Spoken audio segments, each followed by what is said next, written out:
Check your email.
Let's see.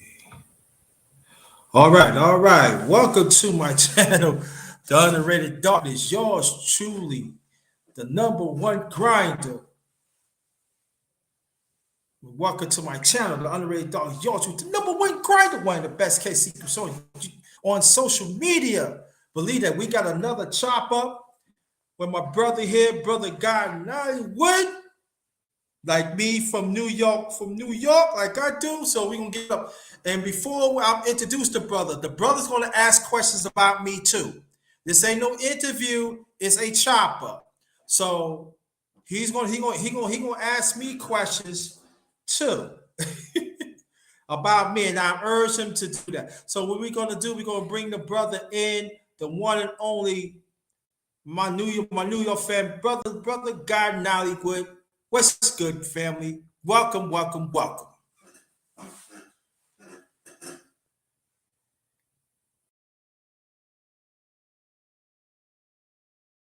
Can't hear you.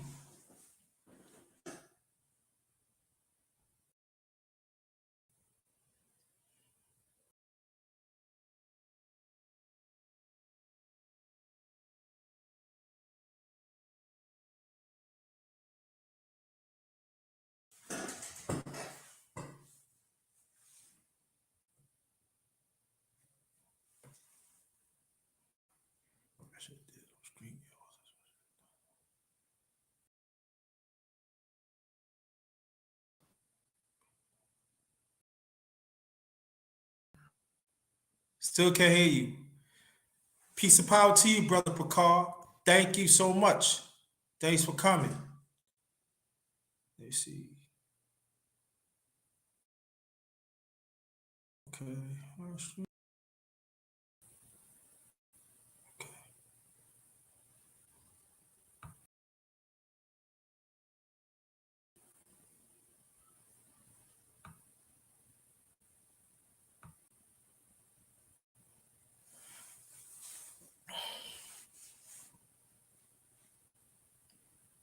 Hello? Can you hear me?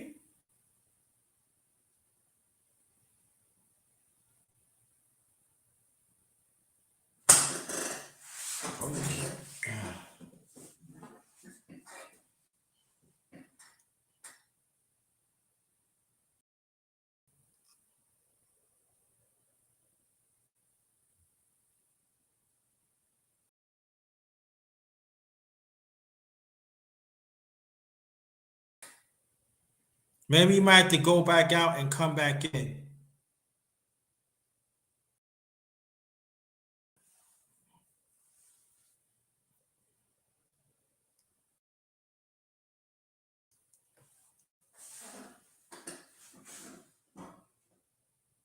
Let me see something.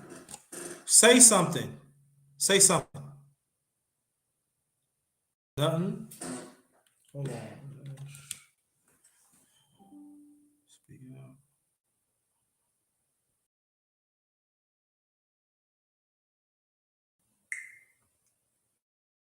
Hello, hello, hello. Let me see something. Maybe you might have to go back out and come back in. Speak it.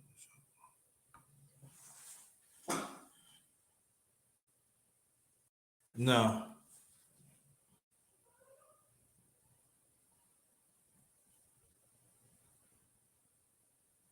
Yeah, it's melting, so he had to probably go back out and come back in. Let me see who's in the chat.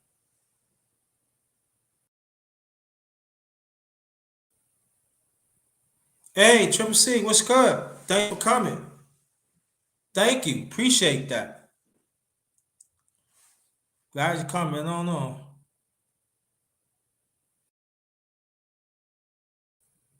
I don't know what's going on. Okay, thanks for stopping by. Appreciate that.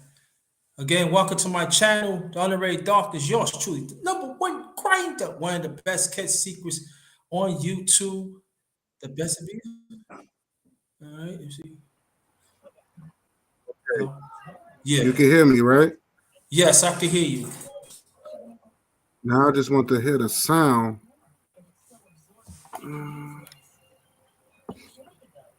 How can I make sure I hear the sound?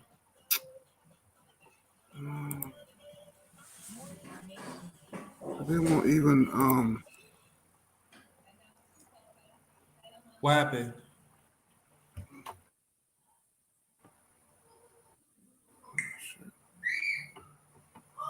Can you hear me? Yes, I can hear. Can you hear me?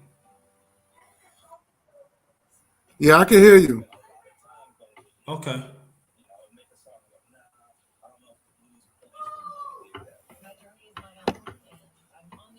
Yeah, I can hear you. Okay. All right, let's get it going. Let me welcome to my channel, Underrated Darkness. Yours truly, the #1 grinder, one of the best kept secrets on social media. We got the one and only brother God NOLLYWOOD Jr. Introduce yourself, please. Hey man, thanks for having me, my brother, Underrated Darkness. It's good to be here with you. This is your brother to the audience. My name is God NOLLYWOOD Jr. I represent the RBG Nation, and what I do on my panel is basically bringing consciousness, bringing awareness to our people, and just challenge the foolery, you know what I'm saying, and trying, just representing the black man, black woman, and child, represent the motherland, and just and basically sharing a little, just like I liked history, you know what I'm saying, bringing, like I said, just bringing consciousness and just showing we need to unite as a people, you know what I'm saying. So Yes. that's what I represent. Good. But before I continue, this is a chop up. So I want you to ask questions about me too. This is not interview, it's a chop up. You can ask me questions, all right, bro? Please ask me questions. So let's get this going to again. Welcome to the brother God NOLLYWOOD Jr. He's chopping it up with me on the Darkness Round Table. So we welcome our family. Welcome to your family here. P Dog. Oh, I forgot. Let me get this out. Welcome to the Underrated One family. The God NOLLYWOOD, and other ones from Coco Tina. Thanks for coming. And welcome to the Underrated One family. Welcome to the I'm sorry. Let me be back again. Thanks, my family, the Underrated One family. Thank you, the LDBC family, that stands for Lions Den Boxing Community, also basketball community, that also white family, and also #TWT family. Welcome. Thanks for coming and everything. This is a chop up with the one and only brother, God NOLLYWOOD, that from New York and everything. And again, let me tell people about the chop up again. So I tell people he will ask questions about me within the 25 or 30-minute mark. I'm gonna ask y'all to put your questions in the chat. This is one thing though. If I feel the questions is inappropriate, I'm not going to ask it. So think before you put the questions down. Make sure it's very appropriate, right? All right. Now we got that all squared up. But welcome, brother. And very much just been a long time waiting. We know me and his brother been each other for a very long time. He knows me as JT Blackness.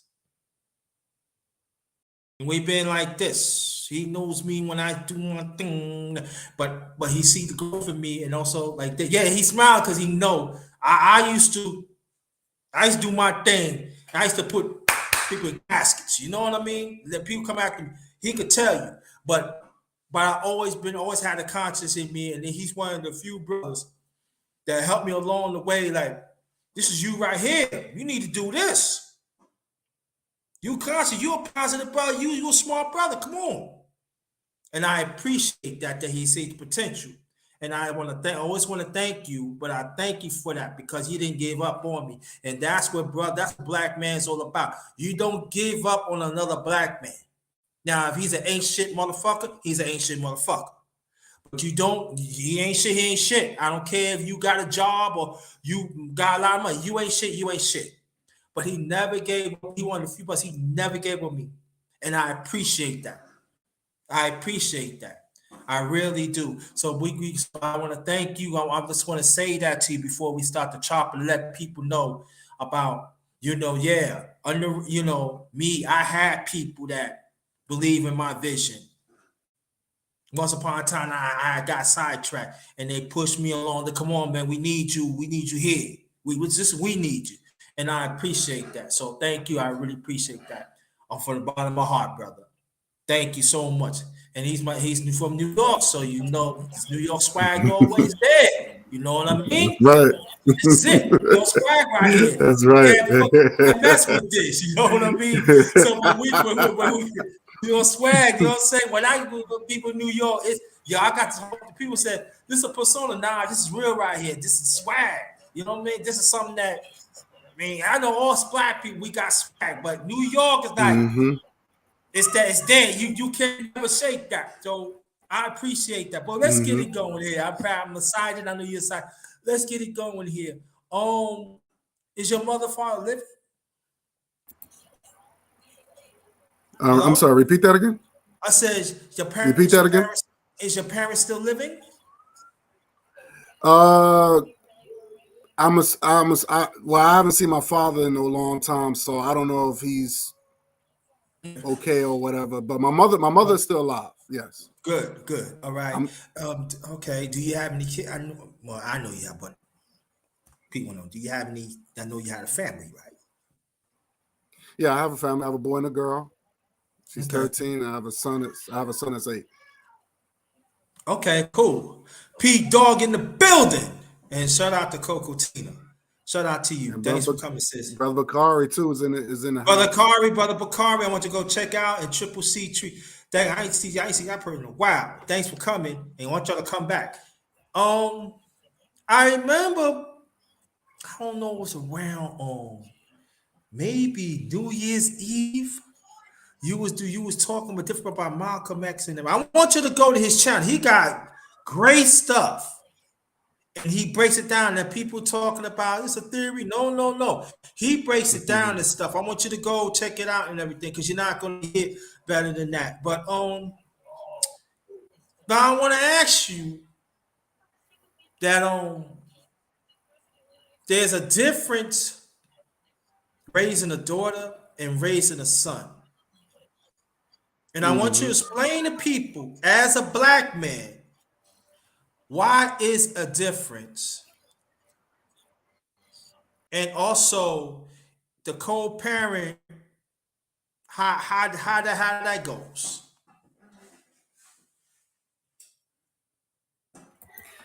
That's a good question. It's an excellent question. As far as there's a difference between raising a daughter and a son. I think a son, it's more like a son carries the father's name, and that's, to me, he's supposed to carry more like the legacy because he carries the name, and he wants to keep the legacy going. Because I'm trying to I want a positive legacy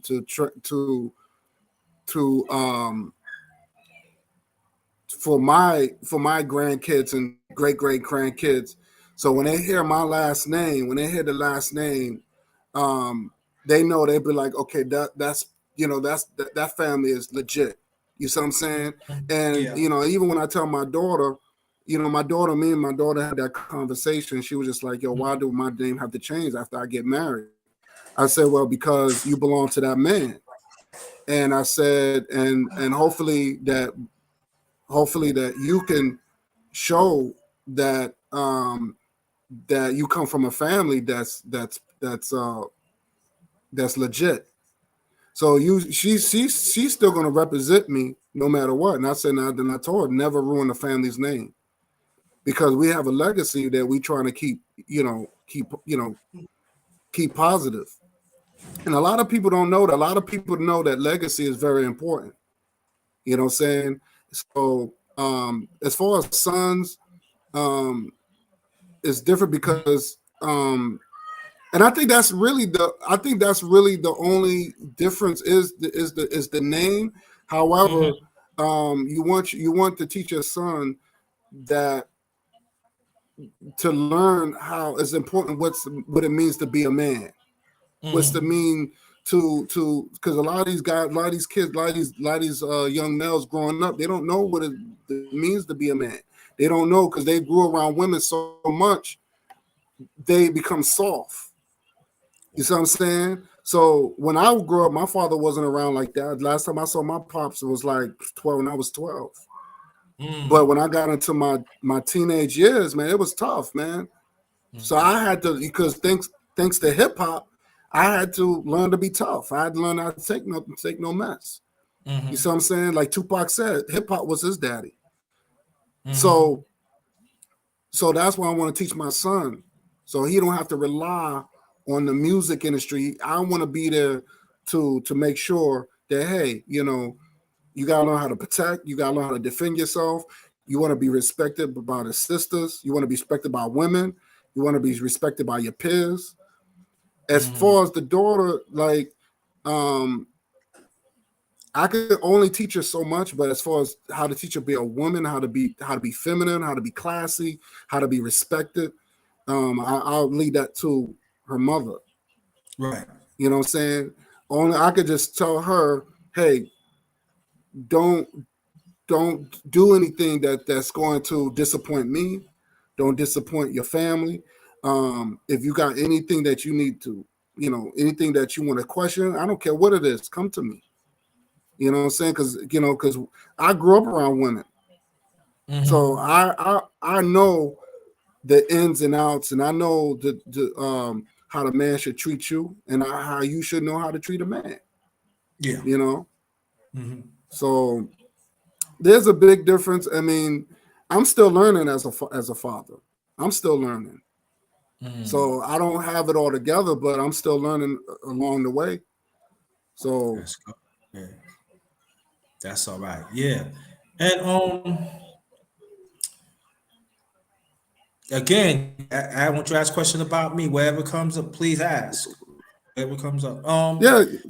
I have a couple of questions, but go ahead if you No, no, don't. no, no, no, no, no, no, no. You the guest. You go right ahead. Go right ahead. I can hold it for mine. All right, cool. So, tell me about your upbringing. Like, are your parents still together? Like, where do you grew up at? Ooh. Tell me your you know, basically how your upbringing was about. You know, how was it? Well, I came from two-family home, poor, grinding, born and raised Brooklyn, New York. I was born like on 180 Prospect Place. I was born right next to the Phoenix house.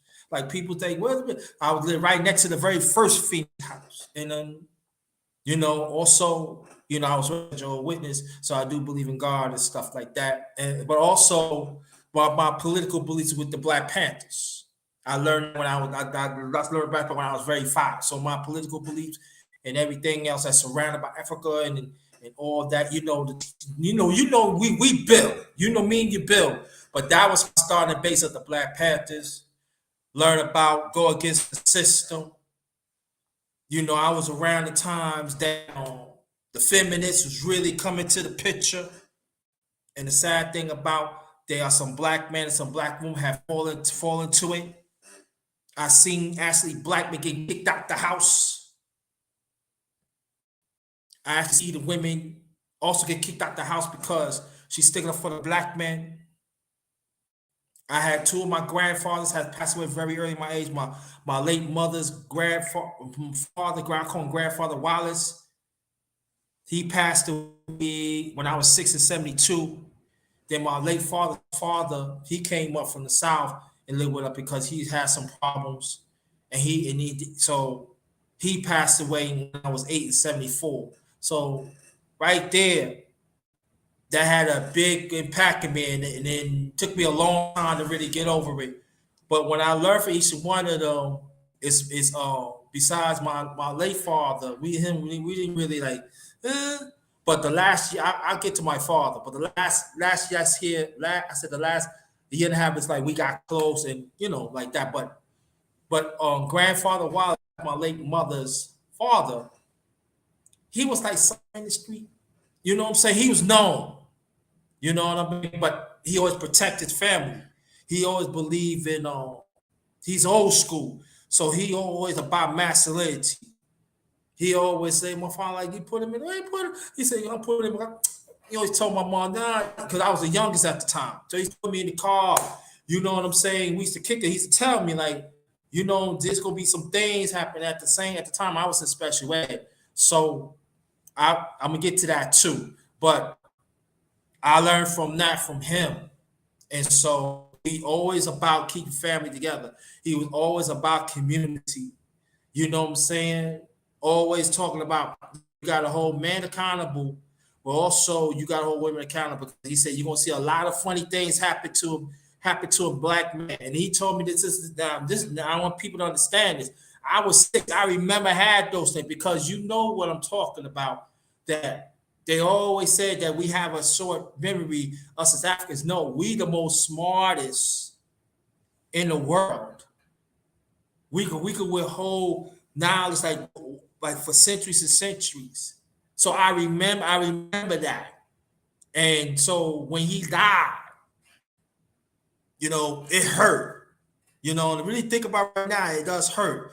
So that's the part of the grind. Then grandfather Thomas, we call him Pop. He passed away 74. He's from the South, so he gave me the Southern root of it, talking about certain things going on and stuff like that. Or he always used to pick me up from school bus and stuff like that. And I remember people used to come after me. He always was right there. Now you ain't even old and all that. You know what I mean? So, and also he was like him. My father used to get into it. Oh, you should treat your son like you love your son. So when he left, it left a void there too. So to make a long, I can say because it's not about me, it's about you. So basically, that's my grind is.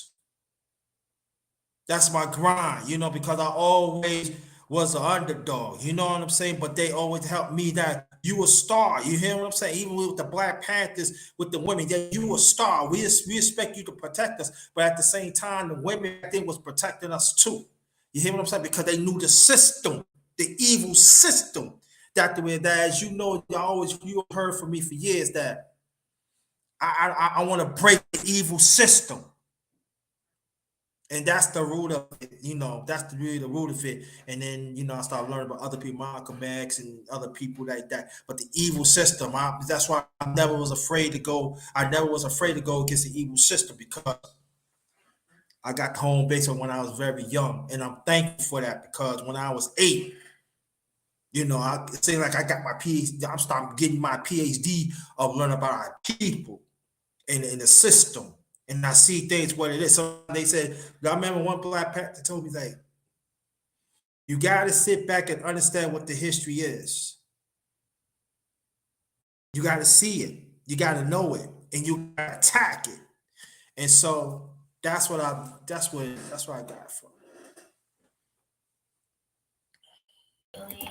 Oh, that's what's up. That's what's up. And it's funny.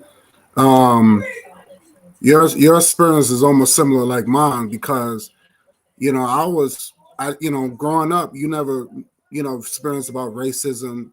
I didn't start hearing all this until I was probably like in my teens. So me growing up in Harlem, the Mecca, where all our revolutionaries, lived actually, Malcolm X, Marcus Garvey, so on, so on. You know what I'm saying? I mean, that was the Mecca. So we grew up, you and I, we grew up in that time where you had Sister Soldier, you had, a Public Enemy. We grew up in that time where Black people had to fight back, and it just, nothing has changed. We grew up during the time with Rodney Kings and all that stuff. So revolution is in our butt. You know what I'm saying? So, I didn't really, like I said, I really didn't understand. I thought I did until I got into college.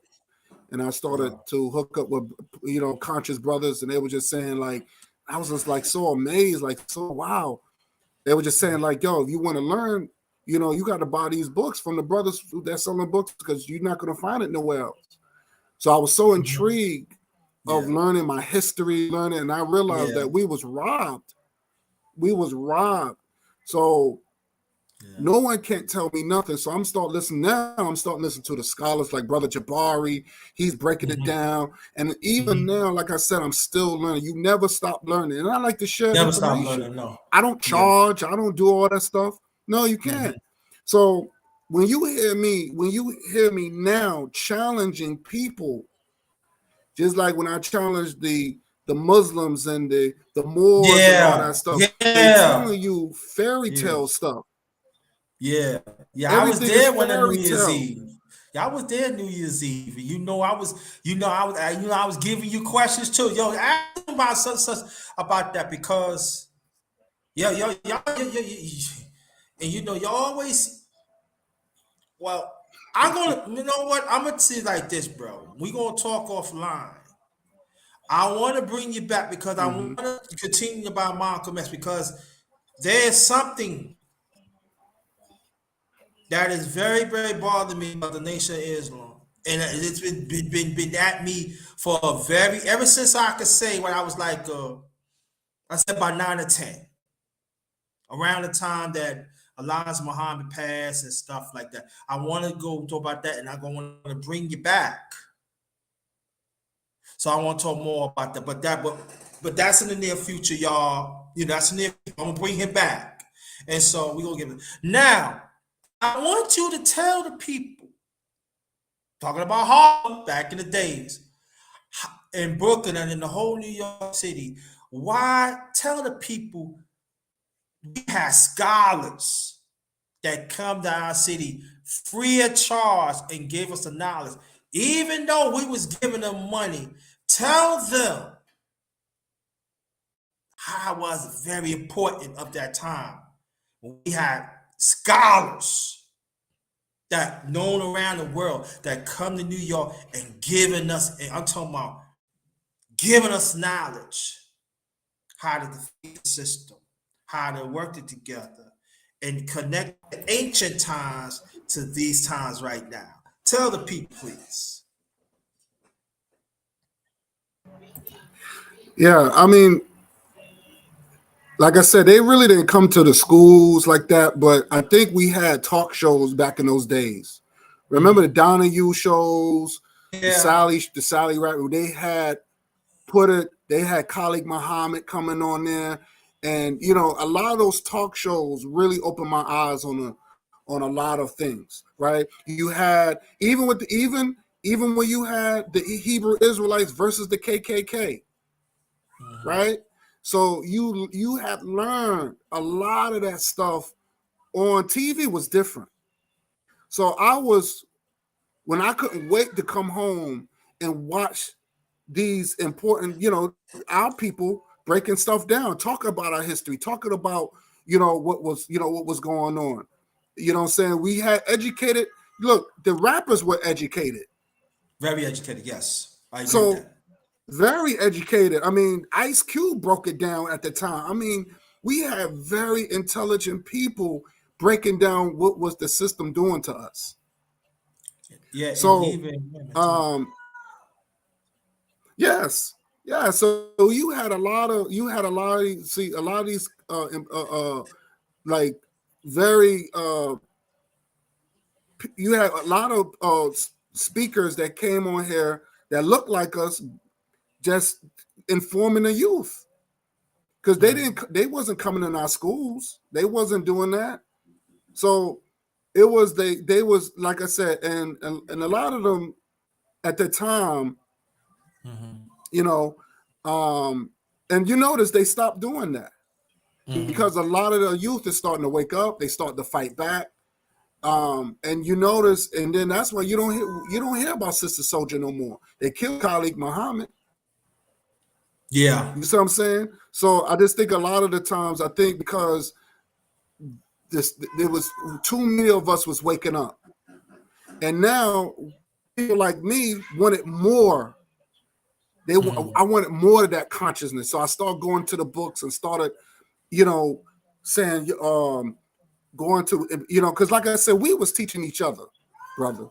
We didn't really have people. A lot of our scholars were very young, very young.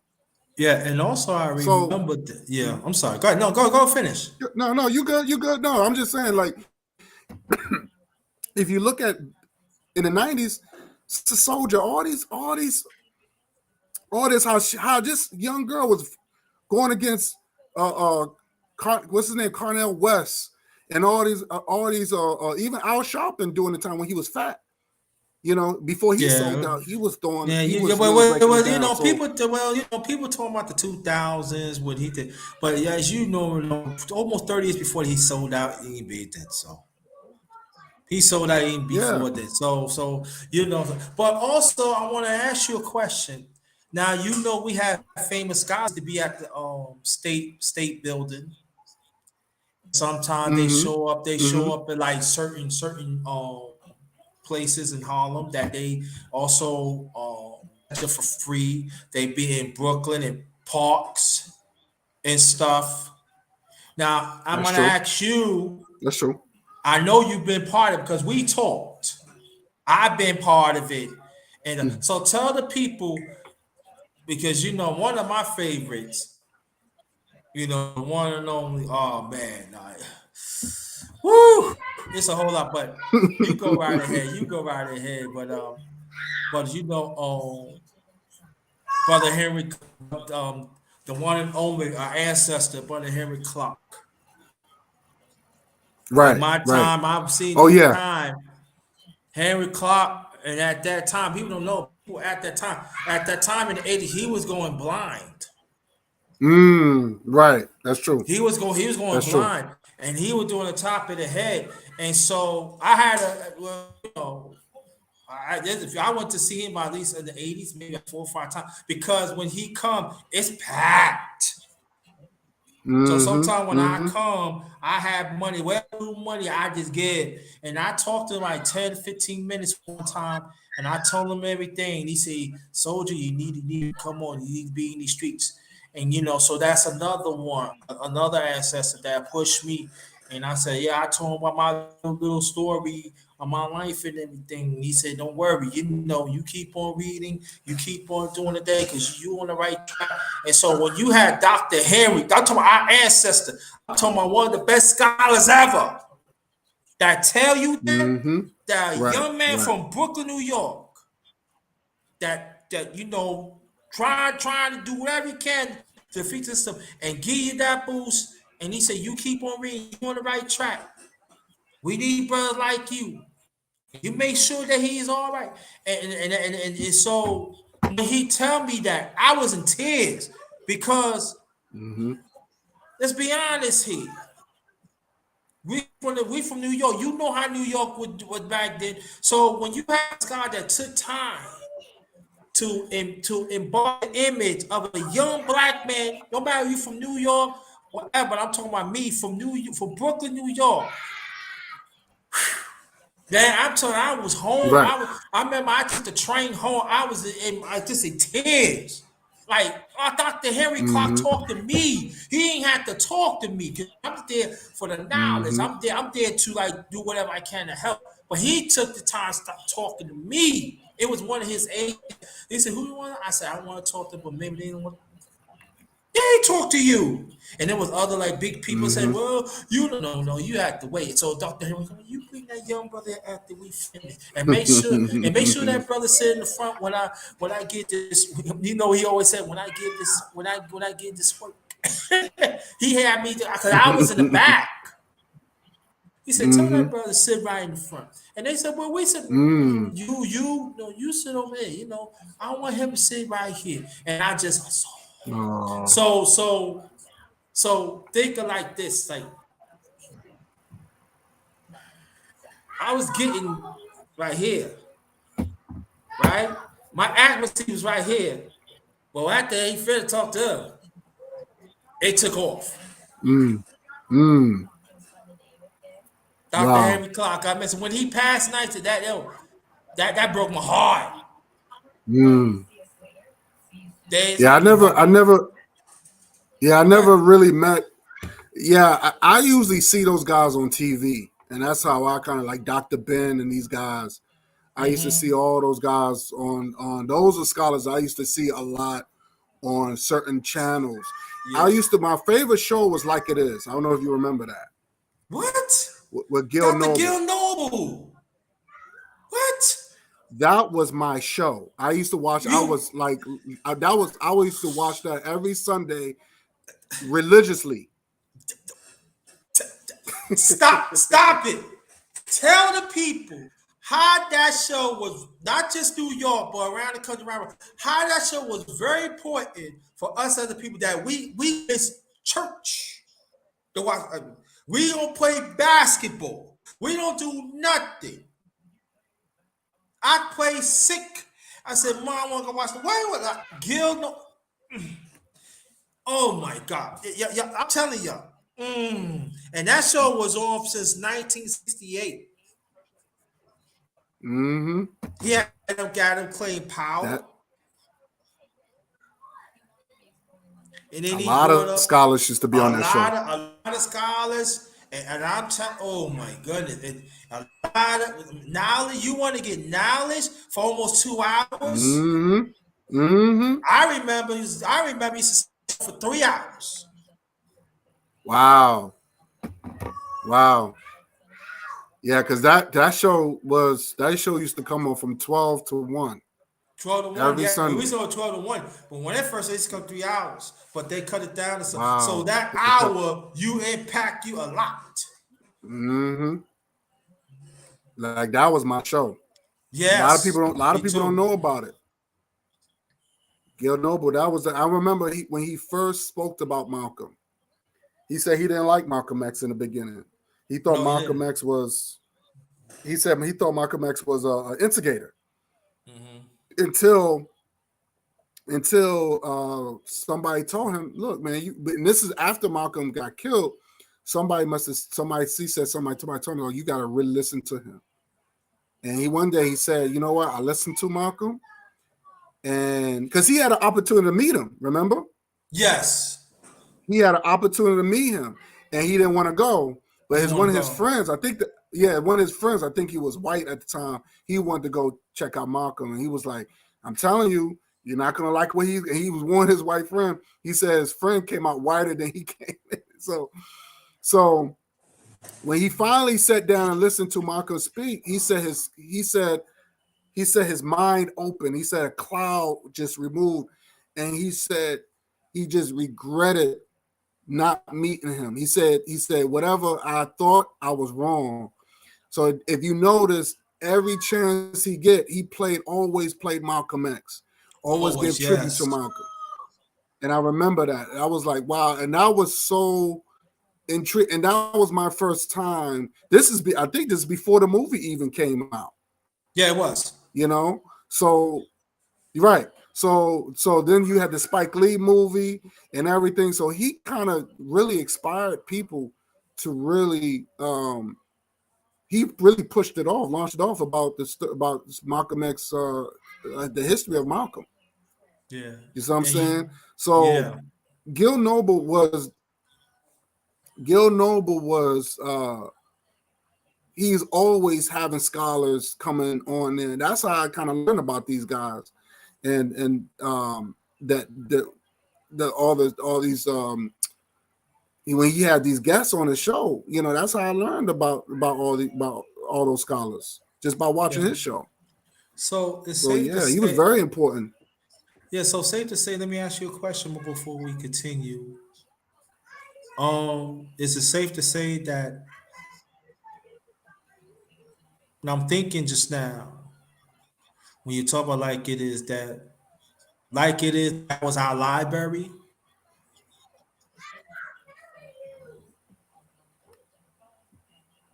What's that again? I mean, could you actually say that like it is, that was our library for our people? Of course. I still look. Gil Noble, you can see Gil Noble on YouTube right now. You know what I'm saying? And this guy has a whole archive.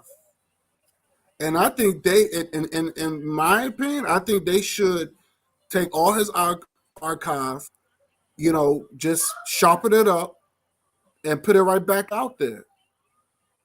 Just put it right back out there. Because this is something that's still needed to this day. Nothing has changed. Yeah. Now, before we continue, let me tell you this though. He did an excellent job about the also our ancestor Adam Clay Powell. when he critiqued Adam Clay. Adam Clay Powell, I think he's the only congressman that was in charge of all committees. They actually said throughout the years that he pushed his career that he'd been in Congress for almost 40 years, that he pushed over 100 different bills. Think about it, people. And plus, when they took the seniority away, right? In 68, they said the people in Harlem sent him back to Congress.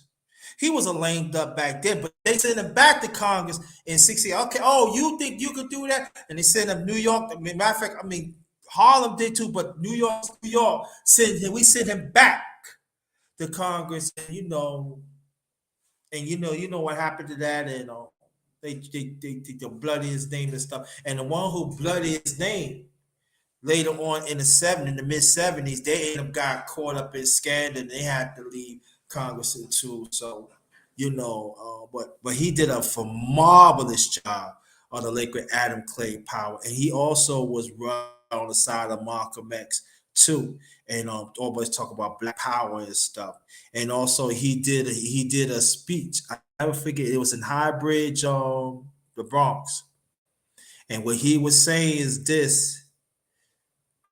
Every time I think about it, I get. He said, "I don't care. You poor, food stamps. You deserve it. I'm gonna fight for you. You deserve it. God's on your side. Don't never think that we gonna get some stuff for you so you deserve it." And when I hear that, I told people go back in the Bronx, and I told people look it up. If I ever gonna pull it up, I gotta learn how to share everything. I don't put it touch you because there is a time back in the late 50s, early 50s, that they still consider us second-class citizens. Us as Black people all around this country. Not just happened just in the South, but it happened in the North too. And I don't know that he was running for Congress at the time or he was just in Congress, but then he said that. I said, wow. And every time I think about that, because that's what he had to do back then. Because they wasn't giving us none. They wasn't. And sorry, go ahead. Yeah. No, you're right. I was speaking. Well, first of all, I just want to say this. When we was talking about scholars, right? Mm-hmm. I met two of the scholars from Noble's Gil Noble show, and I'm gonna show you a picture. Okay. Remember Joy DeGroy? Fair use. Go ahead, bro. Remember that sister Joy DeGroy? Yes. This is the picture. I don't know if you can see it. See, you have to move it back a little bit. I remember Joy DeGroy. She was a regular. Yeah, this is me and her. Wow. I can see it. Yeah, that's me and her. And you can see it like that. Yeah, there I can see it now. Yeah, there you go. Yeah. That's me and her. And she came up with the post-traumatic slave syndrome. Remember that? Yes. She was the founder of it. Right. So I met her because of him. So she's one of my famous ones too. Scholars. Yes, she's a scholar. A lot. That's how I became aware of our scholars, because of him. You see what I'm saying? So and there was another brother too. I'm gonna show him in a minute. Fair use. You see him too. You saw him before too. I think he's still alive. I think he's still living. Because he was. Let me see. Let me show his name. Give me 1 second. What's that brother's name?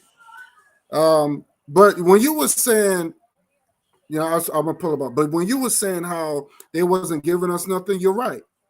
They so-called freed us and left us out to dry. So I was speaking to this one brother, you know, he's up there in age. He said, look, he said, this country did not take care of us. He said, when black folks had to hunt, we had to eat almost anything to survive. Yeah. So, and I said, damn, they did that to y'all like that. I was like, yeah. He said he had to hunt squirrels and possums. We had to eat whatever it walks, we had to eat it. He said black people had to survive. He said America wasn't, they didn't give a damn about us. So I don't have a problem. I grew up on public assistance. I did not like it. True. But you know what? I survived off of it. Yeah, it was surviving, and remember used to have different color books and stuff. But the purple one, that's the one, stuff like that. But I was raised on that too, and so. But we earned that though, you know what I mean? Yeah, in a way we earned that. Yeah, we do. But you know how some people talk. I just tell people you was not around the time, so I tell people right now, you don't know. You know what I mean? Oh, you were 7. I said no. I said if you're not with those times, if you not know those times, you can't say nothing. Mm-hmm. It's all about like you said, like minutes. I mean, almost 50 minutes ago, it was all about surviving. It ain't all about I ain't gonna take it. Or it's all about surviving, and that's what Adam Clay Powell was talking about. The speech that I'm talking, he gave in High Bridge, the Bronx, in the early 50s. He said, "You deserve that." Harlem was a ghost town. It was like a war zone where I was at. So when you look at it was a war zone. I mean, we grew up. That was during the crack epidemic. Brooklyn too. Brooklyn too, yeah. Brooklyn. The whole New York City was Anywhere with black people was at, it was a struggle. It was a struggle. So you know what I'm saying. So you gotta always think too. I mean, even around the country at the time, but anybody deal with black people, stuff like that. It was happening right there. But that's good. But another question I want to ask you: How you got into the organization that you're in right now, and how do you, when you little, how do you become the person you are now? And I'm talking about politically now. And now I'm gonna ask you another question in a few minutes, but we talking about politically now. How you come about, you Pan African or I say pro-black and stuff, and Hotep. Explain to us, please. Okay, good question. Well, like, when I was growing up, I didn't really know about Marcus Messiah Garvey growing up, but I did know about the Pan-African flag. And until I got old enough, I learned about more about Marcus Garvey. I just bought his book, Philosophies and Opinions, which to me, it basically, I've learned I really have a solid, more of a solid information where he stood. So he was the only black man that drew in almost 2 million African people as united to 2 million. 2 million at his time. He was the only one. He was the first one that I would say not only cleaned us up, but gave us some sort of political power. And then he wanted economic power. So I have that's what my foundation is based on, off of his philosophy. I want us to have political and economic power. And what I'm trying to do is push that unification of us living here and us in Africa. We have a country called Liberia. Our ancestors found a country called Liberia on West Africa. So that's technically our country. You know what I'm saying? So I'm not going to ignore that. And that's what Marcus Garvey was saying, that since we have a country, let's build on that. Let's unite with our brothers and sisters over there, and let's start working together as one. It's real simple. But because you got these so-called FBAs, these Tariq Nasheed followers, what I just did a video Saturday, talking about how hypocritical these people are.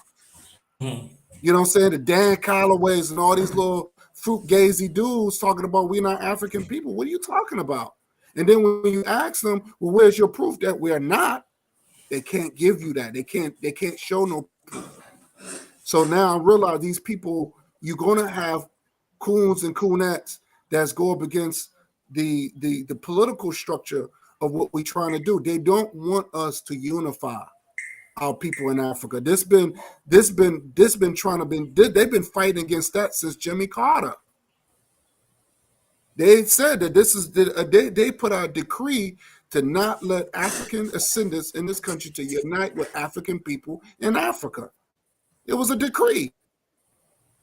So now, because white folks couldn't do it, they did every propaganda they tried to do to get us to not to unify with our people in our motherland. So now they're using our own people to do it. And this is what we up against now. So when I got into the movement, I don't have an organization, but I know I do align myself with people that represent the RBG, because that's our flag. That's our flag. Remember, Marcus Garvey came out with he said the reason why he said everybody got a flag because it was a song that white people came out talking about everybody got a flag except the coon. So Marcus Garvey said, well, we're gonna have a flag that represent where we from. Red, black, and green. Instead of because the red, white, and blue represent Great Britain. That's a British colors. That's not our colors. I'm not Britain. The red, white, and blue is Britain color because that's where white people came from.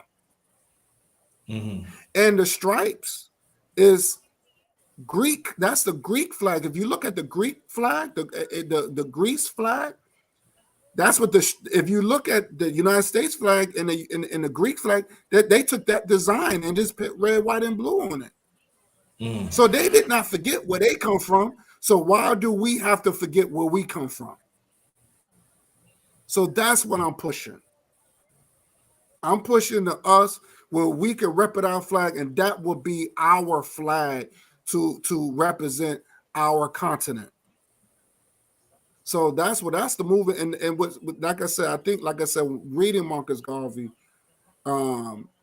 really opened my eyes on a lot of stuff. Really opened my eyes, and that's what I became more.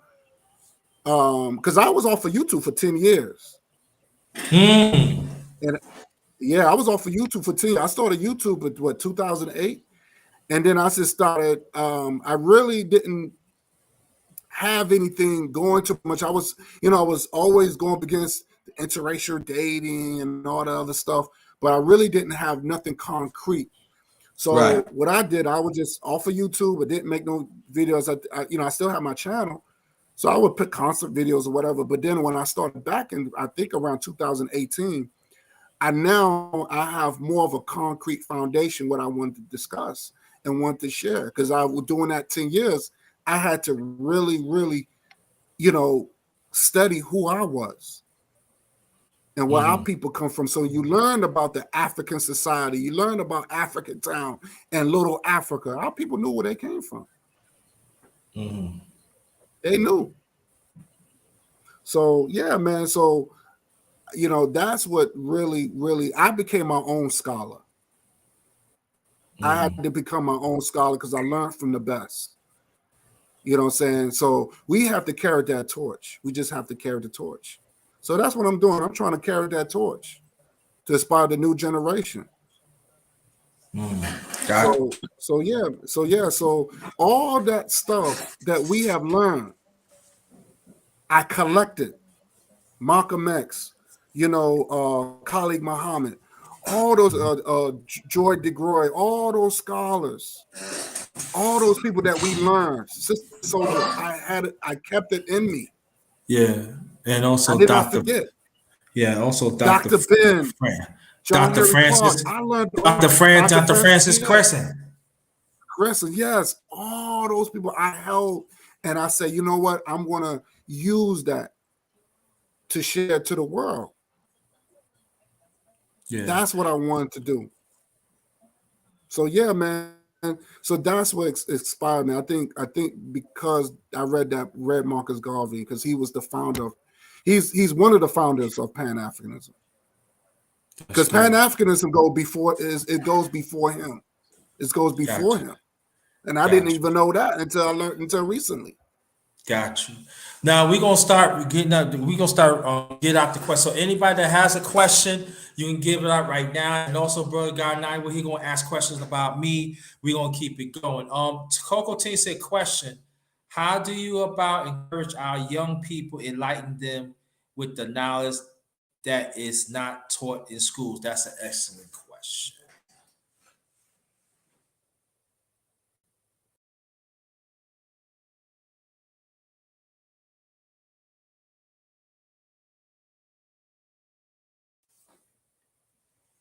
You on mute. You on mute. Sorry about that. Yeah, so to answer that question, because I think that was an excellent question, how do you go about encouraging our youth and people of enlightening them? So I would say meet them where they at. You know, meet them in the, you know, if you see them in the streets, encourage them, you know what I'm saying? Talk to them. In schools, you know, you know, like I said, this is, you know, because like I said, these kids are out here lost. They don't know who they are. They don't know. And like I said, and make it fun. You know, teach them about, you know, hey, do you know about this person? Did you know the first person was who made a car, who made the traffic light was a black man that looks like you, a black woman that looks like you. You know what I'm saying? Make it fun, make it interesting. That's how kids become intrigued. You know where the first paper come from? And I think when that's what how I learned. It was a brother from Haiti taught me with the first paper. He said, "Did you know the first paper came from Africa?" And it was we had long scrolls. Did you know how black people used to clean their teeth? Like, I was really intrigued, and I was only 17 years old. And you know, so that's how you do. You got to make it fun. You can't make it. Yeah, go ahead. Go ahead, brother. No, go ahead. No, go ahead. Oh no, no. Oh, I thought you was gonna say something. Okay. So yeah, I was just wondering. Yeah, that's how you yeah, that's how you get to the youth. You know, when you see these kids, and you know, you have even if it's your own kids. Remember, you know, education starts from home. Start from your home. Start from your own kids. Because one thing about kids, they would spread that information to other kids. Hey, guess what I learned today? Hey, did you know this? And it becomes more like, you know, make it like a cure. We already when it's something negative, it spreads like a cancer, right? But now that now use that whatever knowledge, use that cure to spread like a cure to get rid of the cancer. So that's what we have to do. Start from home. Start with your kids and let them teach their peers. That's another way too. Yeah, Coco Tina said children are natural. Good children are natural sponges. Let me ask you the other question: how you go about learning about the nation that you in? How did I learn about the nation I'm in?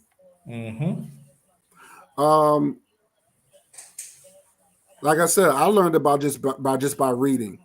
You know, listen to, you know, these talk shows. Like I said, I was already intrigued in the 90s.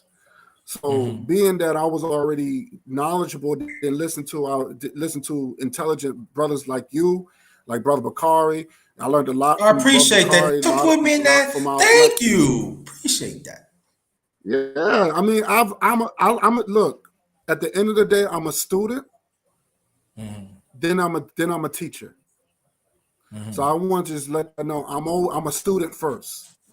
Definitely. And I'm a teacher later. So I you know, I learned from the best. So that's what I'm saying. Like, that's how I became equipped, and I'm still like that. I want to still spread that love like that, you know, to our people. Yeah, but you know what? Yeah, but you know what I learned, Brother Bakari, shout out to you. You know what I learned from y'all? The continuation of Pan African. He must have had a telephone call, whatever it is. But let me welcome Yeah, to my channel. I'm gonna move into the living room real quick. But yeah, go ahead, talk, brother. Okay. I'm gonna move into the living room, but go ahead, talk. Okay. Welcome to my channel, the underrated doctors, yours truly, the #1 grinder. One of the best kept secret on one of the best kept secrets on social media. We got quite a few people in here. Please come in. We gonna put your questions down if you want to answer. Brother Bakari, always a pleasure to come here and everything. We got Coco Tina, and please come. And this is a chop up. This is a chopper. God Nollywood Jr. Chop it up with me. #1 grinder on the darkness round table. Yes, you see it. He said he gonna move in the living room. So we gonna give him some time to talk and everything. And it's very important to get back to our roots. Very important to understand and get back to who we are. And it's very important that the black man and the black woman, if we're gonna fix these problems, it's got to be up to the black man and the black woman. We got to fix these problems. But we still got to fight for our rights. You know, people say be a part of the human family because this world do not want us to be, ain't accept us to be the human family. You know, we are the original one. So, and it's good. I'm happy that I had this brother on, and, you know, it's a pleasure. And Brother Bakari, I want you to go listen to him, you know. And so this is I'm telling you like that this is history in the making. This is, you know, we need to do, we gotta fight, y'all. We gotta understand this evil system do not want us to be together. They don't. You know, this evil system want to give us abundance. And they feel that abundance is enough and everything, but we got to understand it. And they want to separate classes from us. Oh, I'm not gonna let you because you this and that, or you know, have this job or whatever it is. But we have to hold on. Let me get you in. Let me see. Yes. Oh, okay, you there. So we have to understand we got work to do. We got what to do. All right, you can go back. You come back up, bro. God now. Come back in.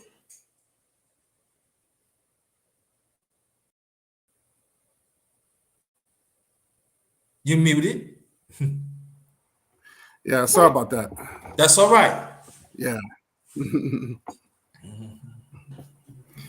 Yeah. So basically I became my own scholar. I had to learn from the best in order to before I start, you know, spreading some awareness and some consciousness to the world. You know what I'm saying? And you know, we have plenty of good scholars like Brother Jabari. I listen to him on Sarnetta's show. I like listening to him. He's well informed. So I don't listen to the pseudoism. I don't get into that. I don't listen to the religious radicals and all that stuff because that stuff is not helping us. So I came up with the RBG Nation. You know, I say, you know, because we are a nation of people. You know, we are a nation. So in order, and that's what Marcus Garvey was saying, that we need to come as a nation. And Umar Johnson said something really, really important. He said, America don't respect populations, they respect nations. And I know our people want to be respected. Yeah. So why not come together under one flag as a nation and rep it and rep our motherland, where we come from, because we come from land. We don't come from no slavery. We not come from no institution. We're not no descendants of slavery. Our people were enslaved. There's a big difference. We're not Slavic people. Slave means Slavic. We're not Slavic people. We come from somewhere. So our people were enslaved. Our people were enslaved Africans. Well, you know, I'm gonna play a devil advocate. You know me. Go ahead. I'm ready for you, brother. That's that ain't come from me. Okay. Everything come from you, guys. Y'all with you. But I'm gonna go play devil advocate other people. Well, you know, brother, you know, hey, you know, I'm talking about as a token black. You know what a token black is.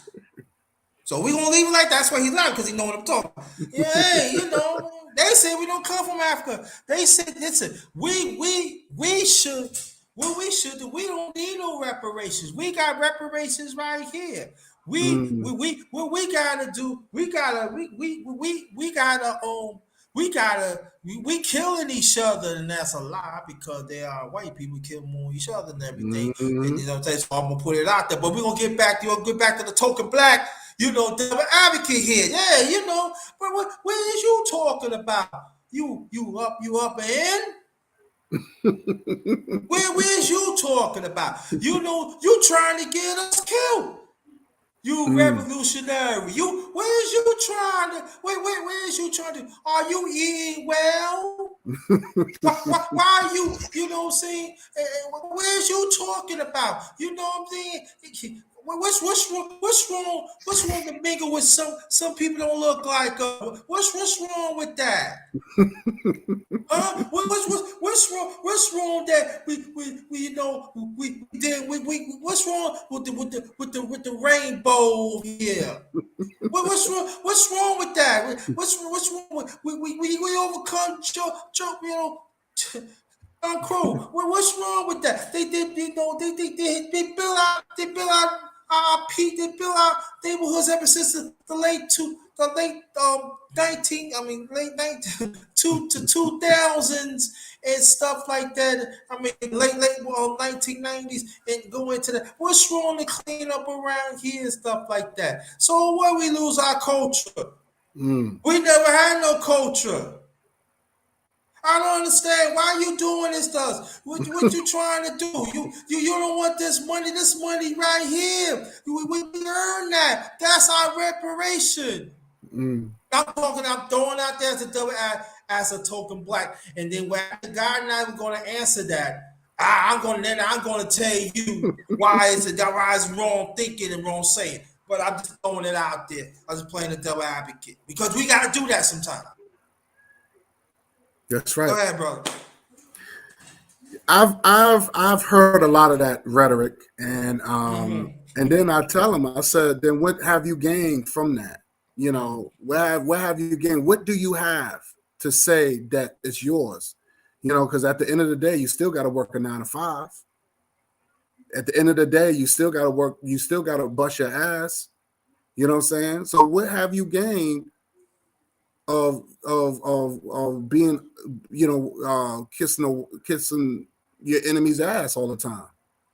And then when you challenge them, the only thing they can sit there and say is, you know, and you know, to me, it's just like when somebody been in a fake habitat too long. You ever seen a lion that been in a fake habitat too long? They become more lazy than anything.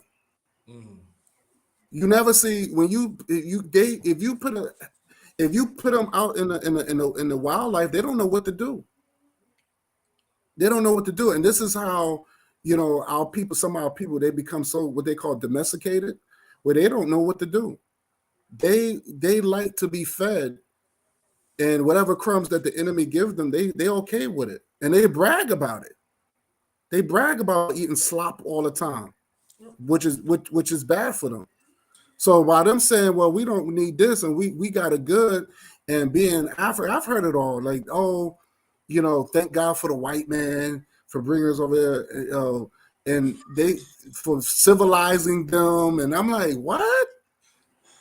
So, but you getting gunned down worse than gunned down an animal. Yeah, no, that's all right, but it's I mean, sometimes you got, brother, you know what I'm saying? You gotta laugh to be instead of be angry and hurt. But I'm gonna get back to you. I'm gonna get back because I'm gonna explain something. I'm gonna say something. But Coco Tina, I'm gonna be fair. Coco Tina, she have a question. When you think of reparations, how can you get more people to come together as a nation so that we can overcome? That's also excellent question. I think number one, as far as reparations, I'm gonna be honest with you. I think we do deserve reparations, but I don't think that it just should be in United States thing. I think it should be a global thing. Any black person that, to me, that was part of slavery. I mean, look at our people in the islands, how they suffering. You know, our people were separated, you know what I'm saying, and been sent all over the world. So what happens, I think, number one, I think we should sue all these businesses. I think we should sue all these businesses that took our inventions, our people inventions. That's number one. So all these white people that patent the black man, black woman stuff, I think we should sue them. As long as we got records to prove it. We got the names that prove it. So they can't say, oh, it didn't happen. So they took all these inventions. I think that's the first thing that we should do. Because they making buku money off of our inventions. That's true. And we never got paid for it. That's how you keep us down. Yeah. Take because you taking away our wealth. These white folks did not invent nothing. And we have the records that prove. They have the names that invented the hell. We have a brother that invented the potato chip. It was a black man that invented the potato chip. We already know about the Patterson automobile that was invented by a black man. We already know who invented the traffic light. What do you think those colors stand for? The red, gold, and green. What does those colors stand for? And also the soul machine. Who yes. So if we Yeah. came together and said, you know what, and took it into like hell to the UN, they will have no choice but to pay all those descendants of those families. Well, I'm gonna go back token black devil's advocate here. Bruh, I got a good job. I live in a nice neighborhood. You know, those people I get along with these people. They let me know I do a good job. Look, I get a nice paycheck. I drive a nice car. I live in a nice neighborhood. My kids don't have to be around all this. I don't want to be. Listen, I don't want to be around people that hurt themselves. I want to be comfortable. I like to be in those meetings. I like to be wanted. Why are you trying to take away from me, bro? Why are you bringing this stuff to try and get me fired? Why are you trying to do that? My kids eat well. I know some people, they get promotions. What are you trying to do? What are you trying to do? You talking about this Marcus Garvey stuff? It's very selfish. Fresh Crescent stuff. What are you trying? What is you trying to do? What are you trying to do? We gotta get where we need. And the ones don't want it, they don't want it. But this African stuff is out of date. Why? You got the Democratic, you got the Democratic, and you got Republican. Then we could make a change right then and there. And I'm playing double ag as a token black. But the thing is, they're missing one thing. This is not individual thing. This is not an individual thing. This is us as a collective. We're not talking about somebody who made it and all this other stuff. We're talking about a collective of we talking about institutional racism, where it's effective. So you talking about maybe 1 or 2 people that made it. But what about us as a whole? What about the majority of us that's struggling every day? You know what I'm saying? What happened to that? You know what I'm saying? So I yeah. want to get mine, brother. I want to get mine, brother. I don't care what this. I don't care about this nation stuff. I want to get mine. Why not? Why not? If they don't want to learn, they don't have to learn, brother. I don't care. Again, I'm playing as double. Token black. I'm just letting people know. Yeah, I'm letting people know. I've heard it. This is what they saying, y'all. Yeah, and they don't care. And they don't care. Long as they family is good, the black man or black woman is fine. I'm not gonna play no more dough. I'm not gonna play no more advocate on that. But I want people to understand this is what we hearing. Mm-hmm. I want people to understand that what me and the brother talking about as a nation, a lot of us as a people, they don't want to cross the other side, bro, because if they want to cross the other side, that means it could be bloodshed.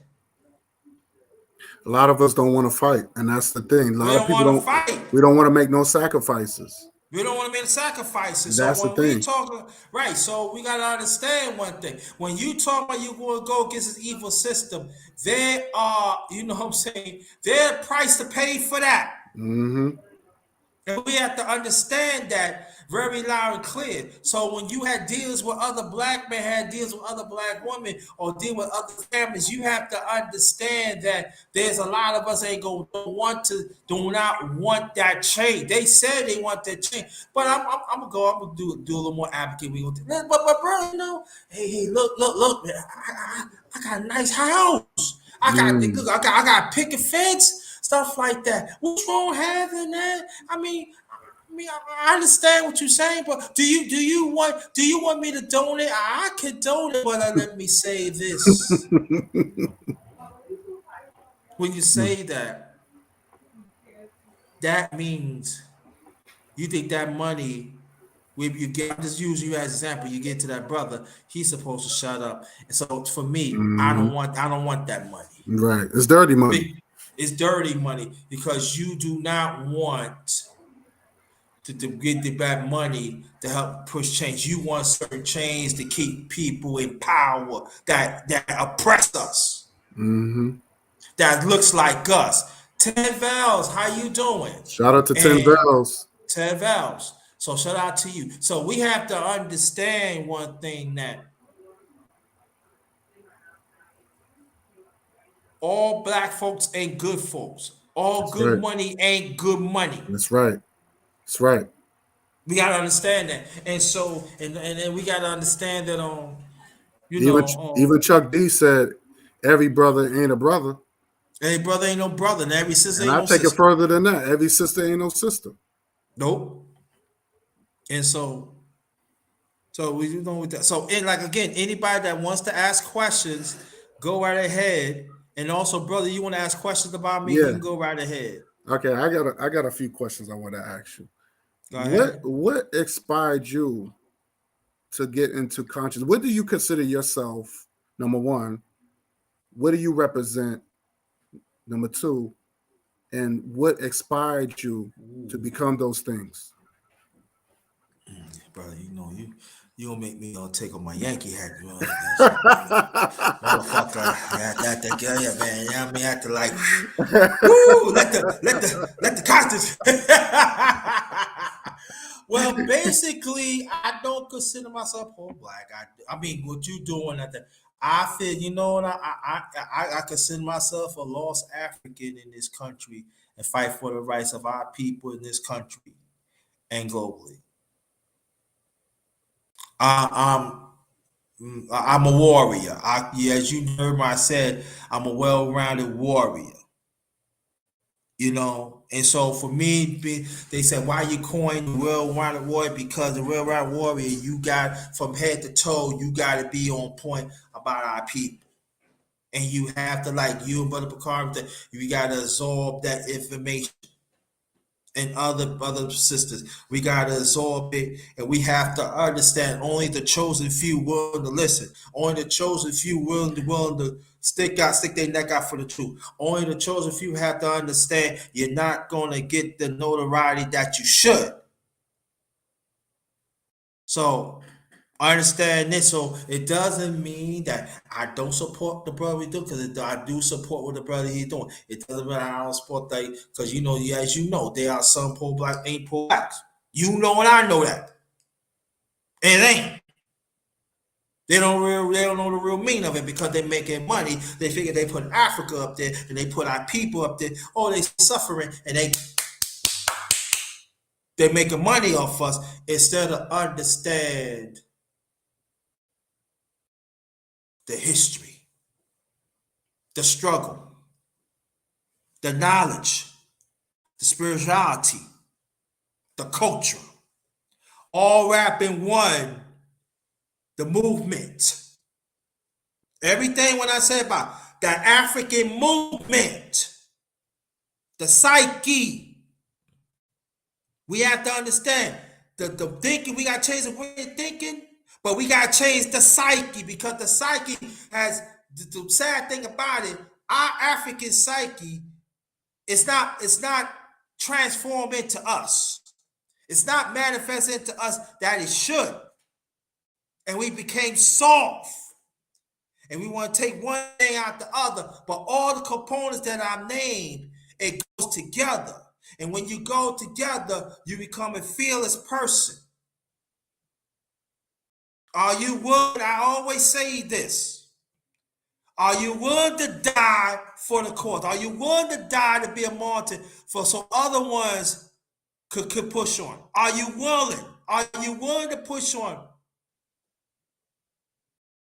Are you willing to put your faith? Listen, because our scholars, their ancestors that had done it.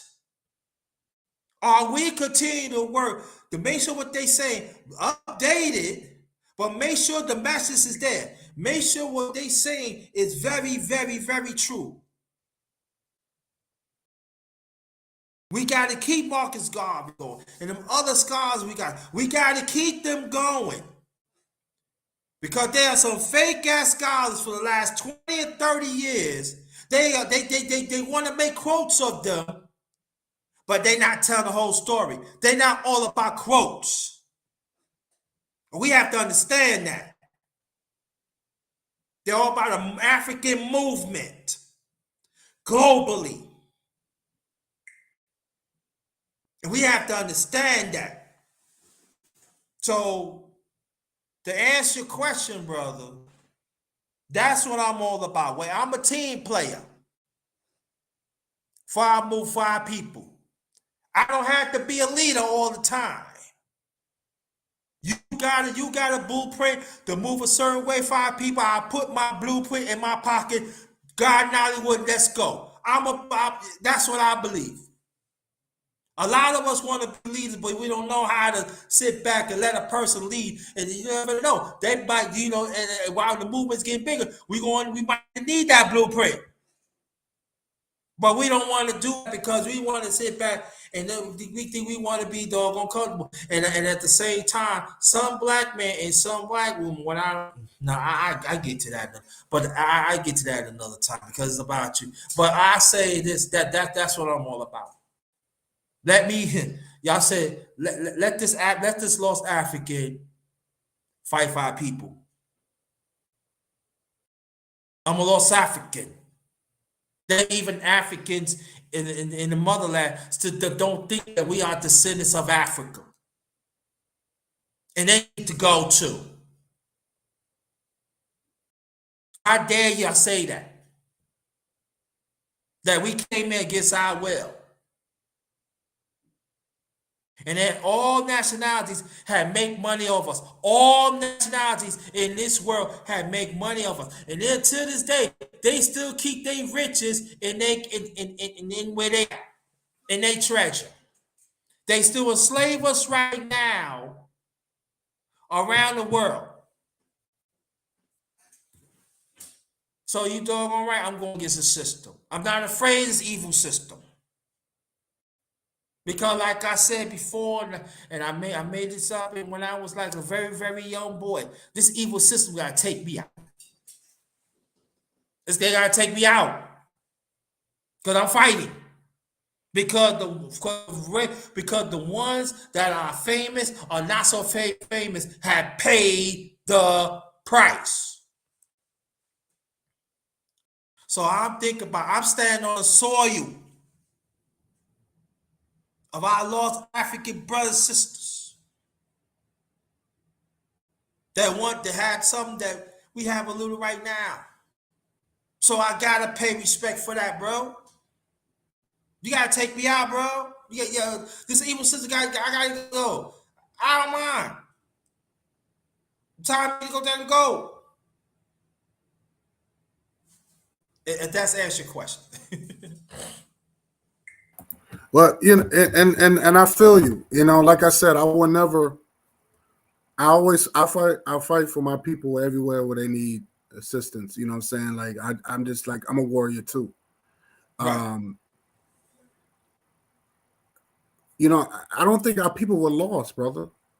I mean, if you look at the African society, how we talking about the 1700s, our people knew where they came from. So I don't want you to think that our people didn't know or they were that. Oh, okay. Gotcha. They were that, you know, brainwashed. No, they knew. Yeah. You know, why would they I can understand what you're saying. Why would they have an African town in Georgia? Yeah. Why would they have a little Africa in South Carolina? Our people knew where they came from. I mean, I can go on and on and on. Yeah, you're right. So yeah. you're not lost at all. You know what I said? Let me explain why I said I'm lost. Okay. And I'm glad you cleared up. I said I'm lost Africa because of this country policies. That's why I said I'm a lost African. Of this country policies.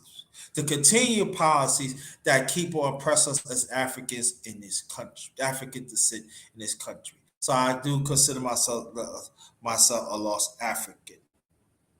But let's be sure. So I want to clear this up, make sure of this country. So I'm glad that what you say. I'm happy with that. But yeah, this country, y'all consider me lost, okay. But I'm still gonna fight. I'm still gonna fight for our people. It's not gonna stop. You know, hey, I'm like you. I'm still learning too. I'll be 57 years old in June, and it's scary when I starting to really, you know, step into elder status. Oh, y'all effed up. Y'all effed up.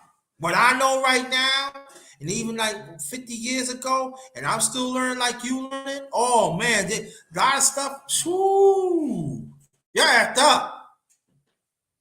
Because we come in and stuff like that. And with any more questions you want to ask, go ahead. How do you feel about African ancestry, the DNA? How you feel about DNA? I feel DNA is very important. Without DNA, without DNA, who we are. There are still people said that, you know, at the size of Africa. We know Africa and Bella, you know what I'm saying, is bigger. You know, Paul Custis, thanks for coming. And we understand that Africans, you know, that around this around this globe. Let's be honest here. You look at the late 1800s. You had big Chinese, tall Chinese. Where do you think they come from? You know what I mean? So. What do you think that like something like I'm gonna say it anyway, but like them Indians that enslaved us back in the mid 1800s, Dr. Clark Anson was talking about of the 1865 treaty that the United States had paid these Native Indians to enslave us. Okay. Look it up. It's a public document. And also, Dr. Clark Anson also talking about there are treaties even 30, 40 years even before that that land up to 1865 treaty, and they still making money off us right now. So if you go to New York, you go Long Island is somewhere, you see them Africans, you got to understand, we was enslaving them. Black people don't like to hear that. We was enslaved in New York. Yo. You know, the only way we can't even get citizenship. The United States was paying the Indians to enslave us. Yo. My grandmother, she came for a Cherokee, you know, in North Carolina, stuff like that. And I started like realizing like, the Cherokee Indian was the biggest slave owners. yeah. When I learned that back in the maybe late 70s, and I was like, whoa. So my grandma, like, but a lot of them had to move.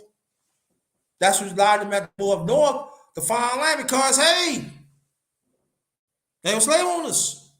We have to understand. See, these are not stuff I'm making up. It's public document. There's a book called Black Slave and Red Masters. You can look it up. It's a book called Black Slaves and Red Masters. Red Masters. Yeah. And I urge y'all, if you wanna, I say, if I'm up here like this, you know what I'm saying, bro. You read that book, you're gonna get angry. No. What's going on? Why it froze up? Hold up. I'll be back. Hold up. I'll be back. Hello? Hold on, I'll be back. Stay right there. Okay.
Yeah.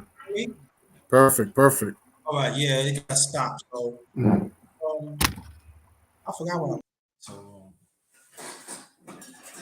Now you were saying that about the aliens? Yeah. Yeah, but so we gotta understand who you think came up with the 10 weeks with the 10% Indians. We gotta understand that we talk about political, the DC Democrats. They play a big role to make sure that the money was not coming back of the Africans in this country. And then throughout the years, that quite a few nationalities had paid, had gained revenue from our backs of our people. Every nationality in this country got reparations off our backs. Every nationality had took their money to build their country outside the United States off our backs. And so understand that the class he broke it down too. It's facts, big facts. And understand the president we have right now. I want you understand now. Understand this senator named this racist Strom Thurmond. I know you heard of him, right? He's one of those started the DC Democrats back in the late 1920s. You know who he is? That's Biden processed.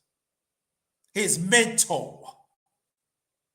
So I always call that president we have, he is a second generation DC Democrat. It's not what no one GRINDA say. You check it out yourself. See, that's God and I, when you be starting, you be you something about you see.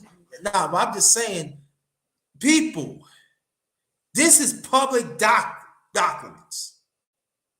This is not where I'm making things up. This is not what God and I, he can tell you, because he say he's a student. If he knows I'm wrong, he would tell me I'm wrong. It's documented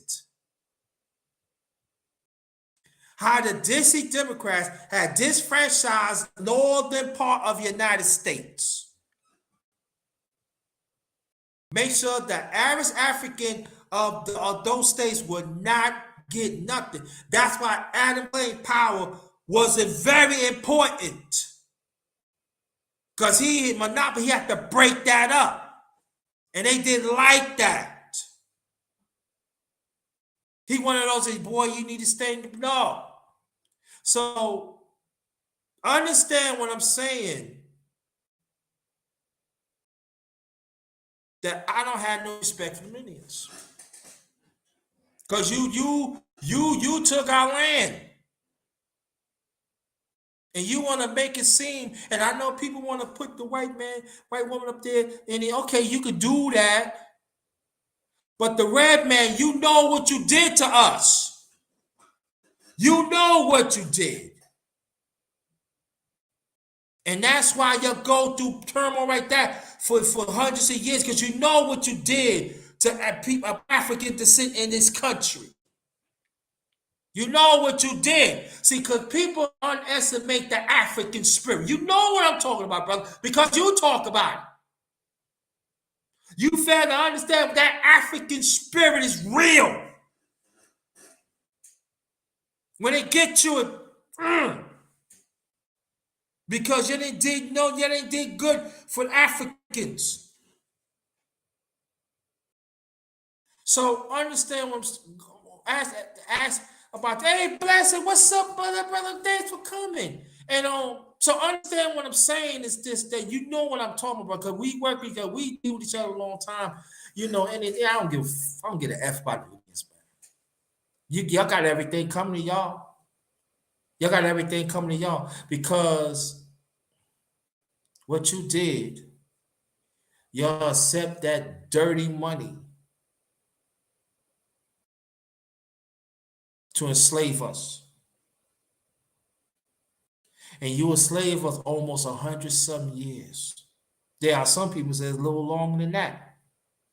And they said a little longer than that. I accept that. And so they were also the dog catchers too. They were the ones that if a slave had run away, they needed them to catch us with their dogs because they knew the land. They knew the land, right? And so they were the hunters. They also were the hunters too, and they got a nice little penny catchers too.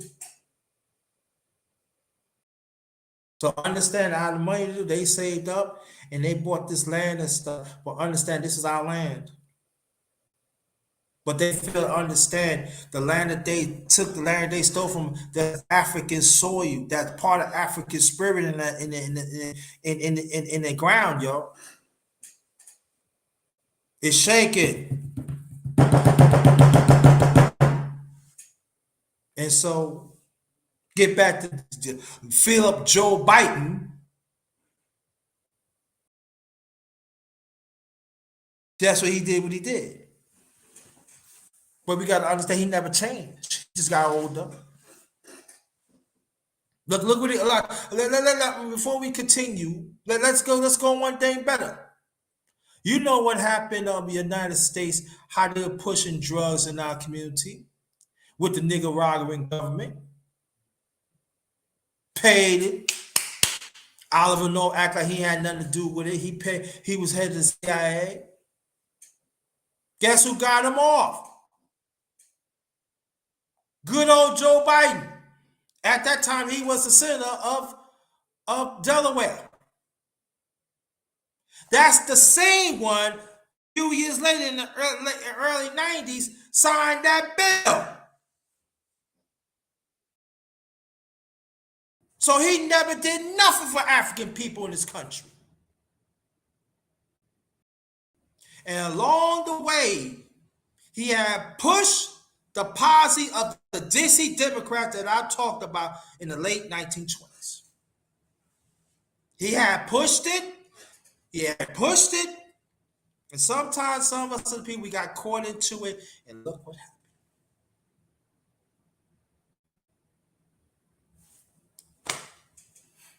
That's why I don't spread them, bro. I don't spread them. I mean, look what he did with when the Haitians came over here for refuge. Look how he treated them.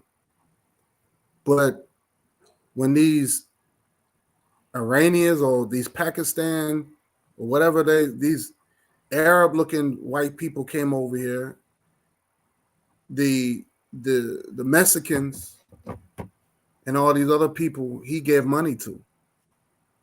But these people said, even when Barack Obama was in office, you know, when reparation come up for us, they come up with all these excuses.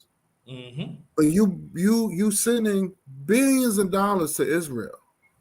Where is this money coming from? For years, since 1948. Ever since 1948. For years, billions. And then you hear Barack Obama sending $700 billion to Israel. Mm-hmm. So for them to say they don't have no money to give us, I think that's a joke. They playing us every day. Exactly. And black folks, we fall for it, and we keep voting these evil bastards. And Barack Obama is not black. And that's sad that our people voted for a mutt who did not like black people. And also, he was a homosexual. It came out. It was a white guy came out and said, yeah, I've been with him. I could pull that up. When I show stuff, I don't never lie. I'm not a pseudoism. I bring documentation. I'm not a Dan Calloway. Dan Calloway is a fraud. He's the only fat piece of crap that actually thinks he's an Indian. And people fall for that crap. And this is the thing about, before I continue, right? Can you help me with this, please? Because I heard, I'm glad you brought that up, Easy Indian. Help me out. When we just talk about Indians, right?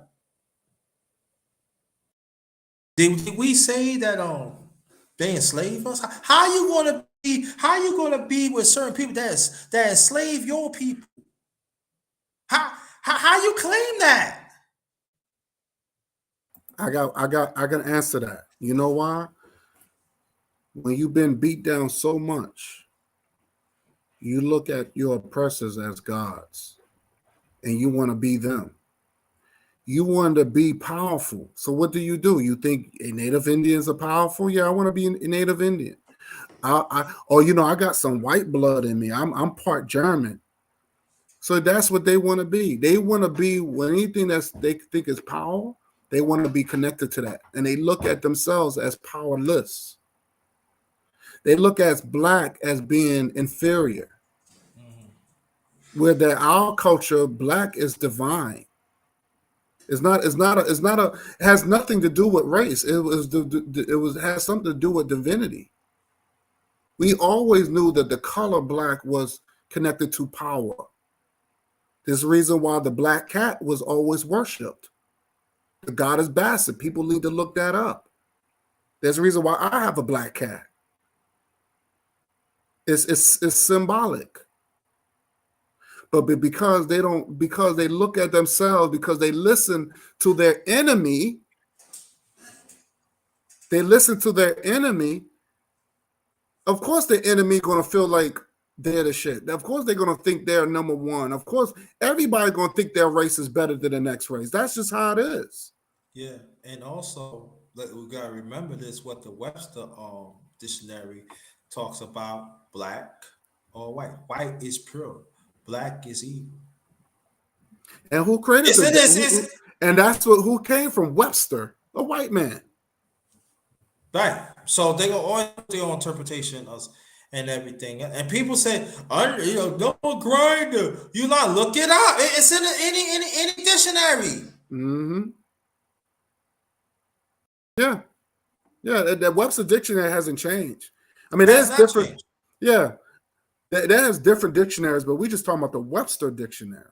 That has not changed. It has not changed. You look it up and say it right now. So we inferior now? Well, I mean, and Abraham Lincoln even said, he said, as long as y'all black people stay in this country, there's always going to be a superior race and inferior race. See, white people, that's another thing too. White people always told the truth. And we still they said, because the Nation of Islam, I can't stand them. I'm sorry to say it, but I cannot stand the Nation of Islam. They fed us this lie to well, the white man's the devil. He tells us the lies. Or he mixed the truth with the lies. No, the white man told the truth. If he said if he's going to conquer a race of people, that's what he's going to do, and he did it. So he's telling you every day. He's telling you every day that he don't like you, he don't respect you. When they asked Barack Obama about reparations, not Barack Obama, of Joe Biden, he said he told you. He said, well, if I have to give it to you, I have to give it to the Native Indians that enslave us. And Negroes and stupid Negroes still voted for him. 90%. And then you're crying, and then I'm going, I voted, just like with Barack Obama.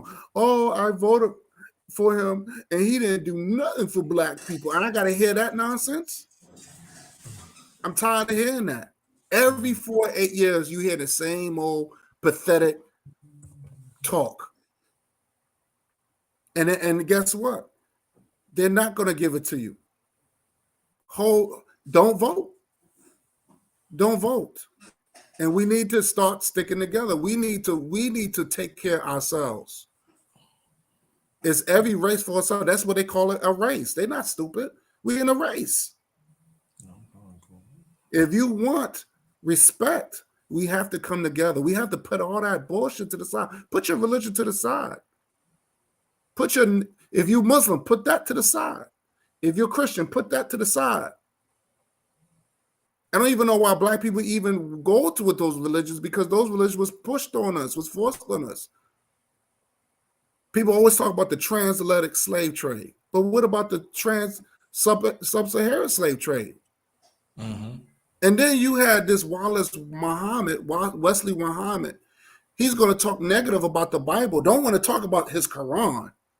Or, the Bible is not holy. But you always quote from the Bible, which is considered paganism. So you quote from the Bible, and then you're going to say, well, it's not holy. Well, your Quran is not holy either. Because the Quran even says, okay, to beat women. And ask this question, brother, right? I meant to ask you this New Year's Eve. And we talking about Minister Farrakhan. Now, you said you don't believe the Bible. Why you said Jesus Christ? Why are you quoting certain things of the Bible that you say you don't like it? I feel it's a legit question to ask me. If you don't believe the Bible, you should have said nothing but the Bible. But you made quotations about it, and you don't believe Christian. Am I right? They don't believe Christianity. Am I right? They don't. They but don't quote the Bible all the time. All the time. Jesus got so why? And it's considered. And see, they don't know what the word paganism means. They don't know what they think paganism is for. Paganism in order to be a paganist is something. If you have a religion, and if you disagree with somebody else's religion, and if that religion don't go by your religion, you will look at that person like a Muslim will look at a Christian as paganist, and a Christian will look at a Muslim as paganist. That's how it is. That's what paganism is. So even in the Quran, see, I'm not a Quran reader, but I do learn. I do try to figure out. I do read some of the stuff that they say in there. And even the Quran says, do not be friends. And then you can look this up. They even said, do not be friends with the Christians and Jews. Do not even practice their ways. If you do, you become an enemy. This is in the Quran. But Farrakhan love quoting the Bible. You got these B raps that always quoting the Bible. But they'll tell us that because we are into our history, we the paganist people now. Our history become paganist. That's our history. You don't call the Greeks and Romans paganists. So we Black folks don't even know the difference between religion and history. My culture is not paganist. So, but you hear that from other Black people because this is what they've been taught, not even realizing that worship another person's religion is considered paganist. So they got it all screwed up. I don't really, like I said, Farrakhan's a joke. And he established he disregarded everything that Elijah Muhammad taught. Disregard. He created a whole new nation of Islam all about him. He did a whole new doctrine. And now he allowed white people and Native Indians in the so-called nation of Islam now. That could be informants. Could be informants, yes. Matter of fact, he was an informant. Why do you think he set up his own teacher, Malcolm X? Elijah Muhammad wasn't his teacher. Malcolm X was. He was under Malcolm. And he set that man up. How you betray your teacher like that? Even when he told you as a student, hey, my teacher is doing something wrong. He's sleeping with young girls. And you going to sit there and try to rat on him and put him under the bus because you wanted his seat? And then you write papers talking about how much of a hypocrite and Malcolm deserved death? You put that in the atmosphere? You killed another Muslim? And that's supposed to be your brother, so to say? But you didn't do nothing to the enemy. 4 black girls, 4 young babies, 4 black girls got killed by the KKK in 1963. And they killed Malcolm in 1965. They didn't do nothing to retaliate for those, in the honor of those 4 young black girls who got bombed in that church. But they had all the smoke from one man who didn't do nothing wrong. And they will still defend wrong even to this day. These people have gotten rich after Malcolm's death. Millions of dollars. Yes, yes. He got rid of Khalid Muhammad. Farrakhan is definitely an informant. And Khalid Muhammad said, look, I learned everything from you. You taught me to not like Jews. And now you kick me out the nation because now I talk about them? But it's okay when you, but for some reason, nothing happens to you when you talk negative about them? And let's understand this here. You remember he showed them 2 books of them Jewish scholars was talking about we are the original people, and he talking about I challenge them. Come on, bro. Yeah, I'll couple camera by mistake. Hear me out. You showed 2 books that the enemy was saying about African people. You know and I know that. Why did they come after you, mister?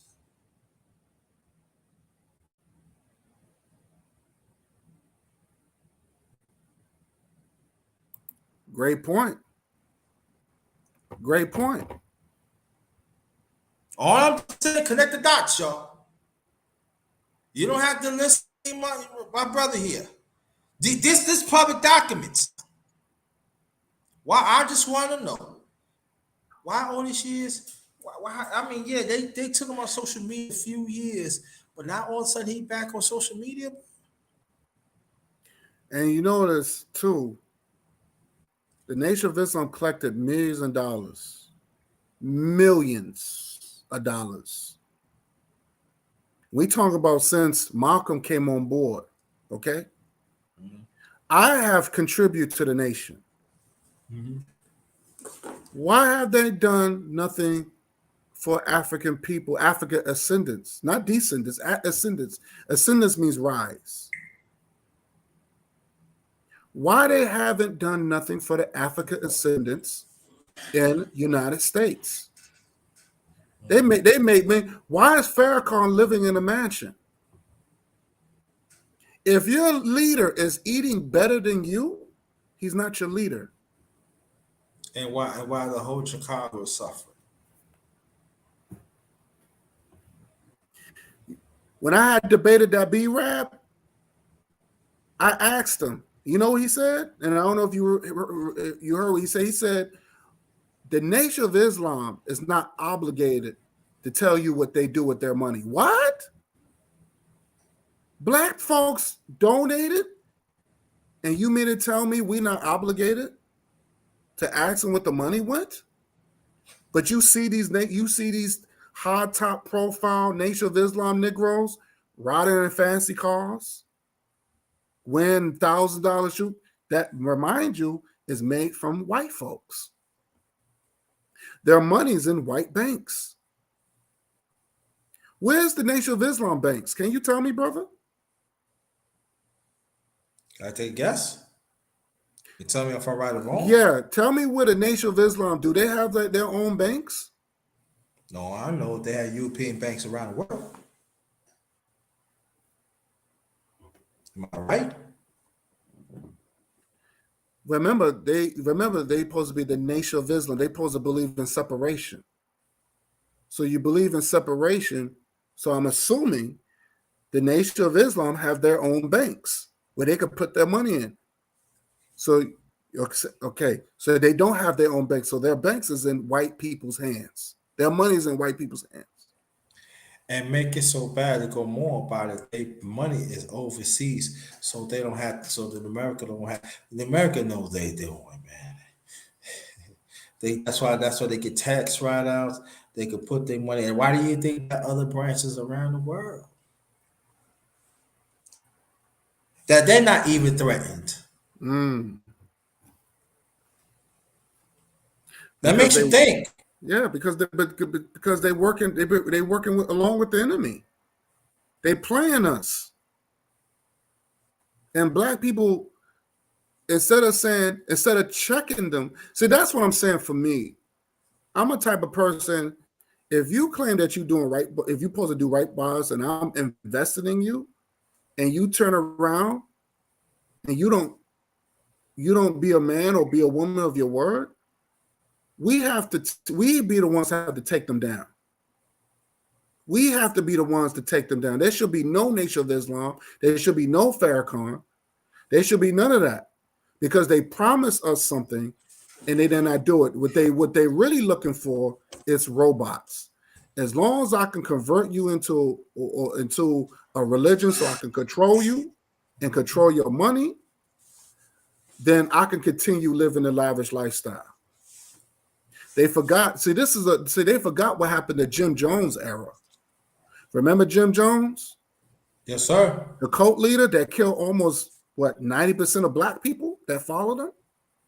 Mm-hmm. Black people sold their houses and gave it to this one white man. They can even call this man Jesus. This is how sick our people are, man. 10 vowels.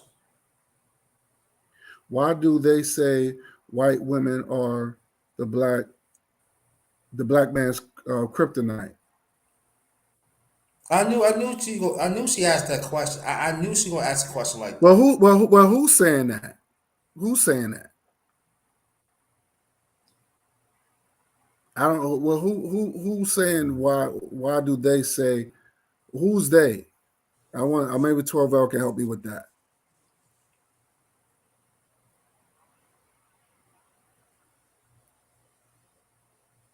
Because as fine as these sisters are, I don't see why would any black man want to get with a white. But like I said, I you know, of course, there's a status issue because black people wants to feel like they're part of, you know, they want to be part of the white people's world. They want to be part, you know, as long as I got a white woman in my arms, I made it. But what I'm saying, brother, why we can't not say the same thing about black women too? No, I agree. I'm saying I just think that when I'm with my woman, you know, I feel successful. I know I'm going to make it with my sisters. Yeah. I don't know what's the connection with wealth and white women. I don't know the connection of that. I don't know. So when you make millions of dollars, why you got to get yourself a white one? But I understand. The higher you get in your status, the whiter it gets. I get it. So that means we have to come down to get our people and bring them back up with us. I don't see what's the problem with that. You got a lot of black folks, there's a lot of good people out here. A lot of black people are good and they struggling and they want to do right. So if I make it, I'm gonna bring you up, brother. Feel the same way too. Yeah, let me ask. Go ahead. Yeah, let me ask she asked another question. Why a black pimp values white prostitutes over his black prostitutes? Hey, if the white women want to be prostitutes, that's what they're good for. Prostitutes. Don't dirty up our sisters. Don't dirty up our sisters. Let the white women be prostitutes. Let them do the nasty stuff and all that stuff. That's what they're good for. No, don't dirty up our sisters. So I don't have a problem with that. But I'm saying 12 vowels, and I hope that you understand what I'm saying. We got quite a few black women are feminists. And I'm just saying this out of respect. When is some of y'all going to talk against these feminists? Facts. I'm just asking the question. Facts. When are y'all going to speak up against these feminists that these black feminists talking about killing? If a baby come as a boy, that they're going to kill him. When are y'all going to come up? And also these simps too. When are y'all going to come out and say something about that? And I get what you're saying, 12 vowels. But I'm saying too, the Cynthia G's, like the Cynthia G's. When you gonna come out and speak on it? Because it's rolling right now. It's not just Cynthia G. This been going on even before Cynthia G. So when y'all gonna speak on that?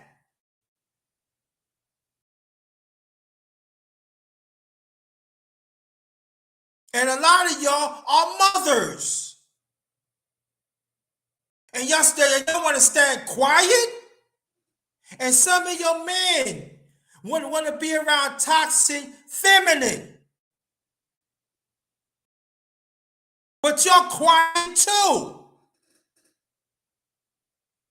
When are you gonna pull up your grown-up drawers and talk? I'm saying, like, when these black women, some of the black women gonna pull up yourself and talk about this? It's okay to say if they don't say that much about a young girl. Even if you say something about killing a young girl, that's a baby, that's wrong too. And let me say that is wrong too. but killing all young black boys? And y'all want to be silent? What's wrong with simps and sugar daddies? I'm not gonna. You want to answer? I'm not answering that question because. What's wrong with simps and sugar daddies? I'm not answering that. I don't know. I don't know. I'm not going to even answer that either. Simps and sugar daddies. I don't know. I personally, it doesn't apply to me. So I'm not a simp, and I'm not damn nobody's sugar daddy. So I'm not going to answer that because that doesn't apply to me. With all due respect, 12, I'm not answering that. I mean, I'm not answering that. All I'm just saying, your simps and your down low, I'm talking about the black feminists and even the down low ones. When are y'all gonna go against people that they stay, if the baby, I'm gonna repeat it again, that the baby come as a boy that y'all gonna kill? When are y'all gonna speak on that? But you know what I think, brother? Crickets. They ain't a lot majority of them ain't gonna say. Me and you talk about. There are some women do bring it up. So I'm not gonna say, but majority of them are crickets. Yeah, I agree. I think most sisters need to talk more about the black feminist movement and talk against the black feminist movement. I want to hear more of that. I want to hear what the sisters think. Because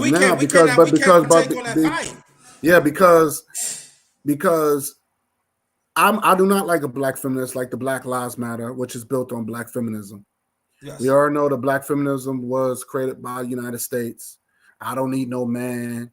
I hate the black man, the divestors and all that stuff, the lesbians. You know, we have to, you know, we need sisters that need to talk more about that. When I heard about that whole killing young boys and all that, the young baby black boys or whatever coming from Cynthia G, and I was so disgusted. It should have been women who have young boys should have flooded YouTube. They should have ran her off of YouTube for that. Women has a role too, you know. Y'all have a responsibility. You know, but when he's talking about when you mention simps, a simp would take up for that. Oh, well, you know, she's still a black woman, you know, and they, you know, no, get out of here. You're right. I'm just laughing because that's what they say. A black woman. That's a simp. That's a black woman. You can't disrespect her like that. Not thinking, no, it's not about disrespect. Even Malcolm X said we have to be hard on our sisters because they teach the world. When you teach a child, you teach a generation. Because she gives birth, and that's just how it is. So I would like to. There should be, like I said, Cynthia G should have been ran off of YouTube. There should have been sisters should have been like, no, I have a son. And why you think it's okay that you want your son to be gay? Why would you want your son to be feminine? Why would you want your son to want to act like a female? And I know a lot of women don't care. Oh, well, I've heard sisters say this, not all, but I was just like, well, if my son is gay, I'll still love him. What? You mean to tell me you ain't woman enough to tell your son how to teach your son how to be a man? And say, hey, no, boy, no, a man should be this way. A woman can teach can drop some jewels on her son and let her know, hey, what a man could be like. No, men don't mess with men. Women has a responsibility too. I grew up in a single household. I ain't walking around with no dress on and acting like I'm a feminine and all that stuff. My mother didn't play that. I ain't trying no shoes on. Right. I'm gonna tell you when we come up, you better not even look in the closet.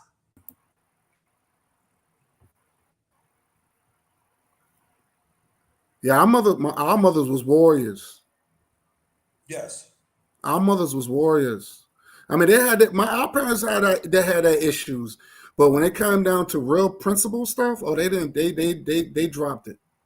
Yeah. They dropped it. They did not hold their tongue, and they'll let you know, hey, if you go that way, you can't come around me. I would disown your ass. That's that old African way of doing things. You can't go around. You go to African families. They would outcast their children if their children. They would disown them if they go against the family. That's like going against the family. You cannot go against the family. And this is what I'm saying: keeping your name. Never disrespect your name. But go ahead, brother. I just want to throw that out. No, and also there is a country, I forgot her name, she's a prime minister, and they asked about homosexuality. No, it's not allowed. And they trying to no, it's not allowed. No. We trying to keep our family culture, the man and the women. And there was another woman trying to know. It's a law. It's the law, yeah. And that's how it should be. It should be a law in the home. So principle. It's a principle.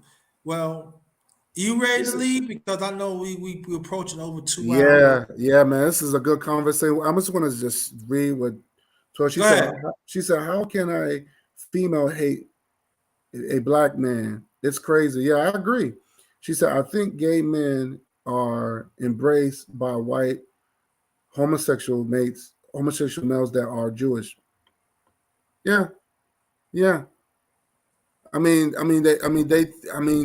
out of 10, they're more accepted. They're more yeah, it's true. Yeah, and also, we can't leave out the lesbians too. If you're a black lesbian, you're not all that accepted. Nope. I wanted to show you something real quick. Go ahead. I couldn't find the other brother I was telling you about. I've been looking on my phone, but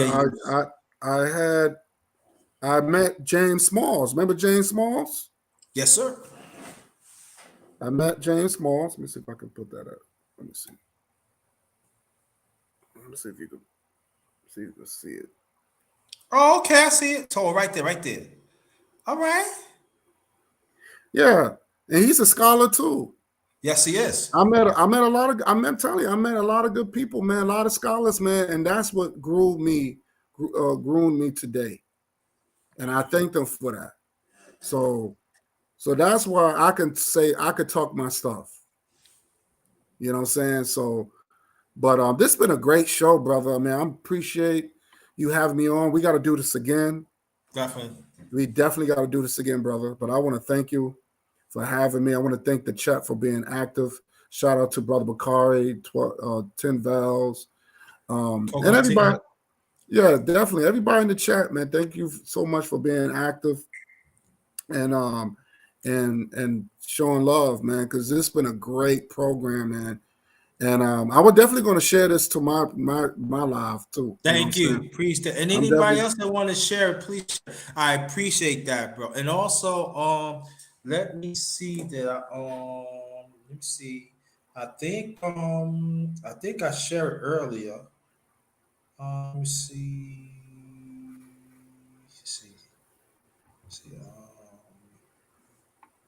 Let me see. I think I shared it. Hold on. Let me go. I'm gonna share it one more time. So stay right there before we leave. Make your last remarks, please. While I'm going. Definitely. Like I said, this is Guy Nollywood Jr. Man. Subscribe to my channel.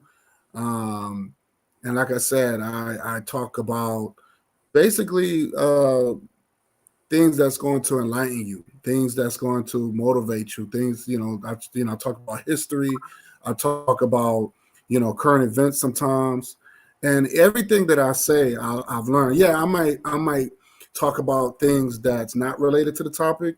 I might get at a couple of folks that try to play me because when the smarter you, I realize the smarter you are, the more educated you are, you're going to have enemies.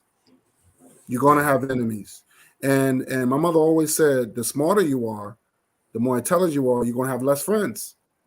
So the people are not closing the gap, and you're progressing, and they're not, and they're at the bottom. You got to leave them, and hopefully you meet somebody that's on your level. So that's what I realized. And like I said, never listen to people that don't that don't share the same views, or that don't think big. You see what I'm saying? Like, I met people who don't like I said, when I went to Jamaica, I had a good time. I had a great time. It was different. Yeah, The food was different. yeah. And you got a lot of black people don't travel. They don't learn about other countries. They don't learn about the people. And always show the fruits of your labor. Always show the fruits of labor. Yeah. So, it's nothing wrong, going on vacation and seeing other worlds, man. It's a big world out here. So, Yeah. but thank you, brother. Thank you for having me. This has been a great show. Yeah, I really appreciate you, man. yeah. Stay right there because I want to talk to you after. So I want you to stay right there and end it. On behalf of my channel, The Underrated Darkness, yours truly, the number one grinder, one of the best kept secrets on social media, and you hear it. You hear this.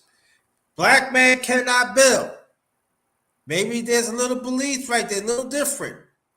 But the one thing that we understand, Africa has to be first. And it has to be global. And we have to understand we are original people. We have to understand that. We got to understand a lot of us, I'm talking about in this country, a lot of our brothers and sisters, famous, not so famous, had paid the way. And they rest in that African soil all around the world. And they looking for us to keep on this global movement. We got to understand it's not just a movement.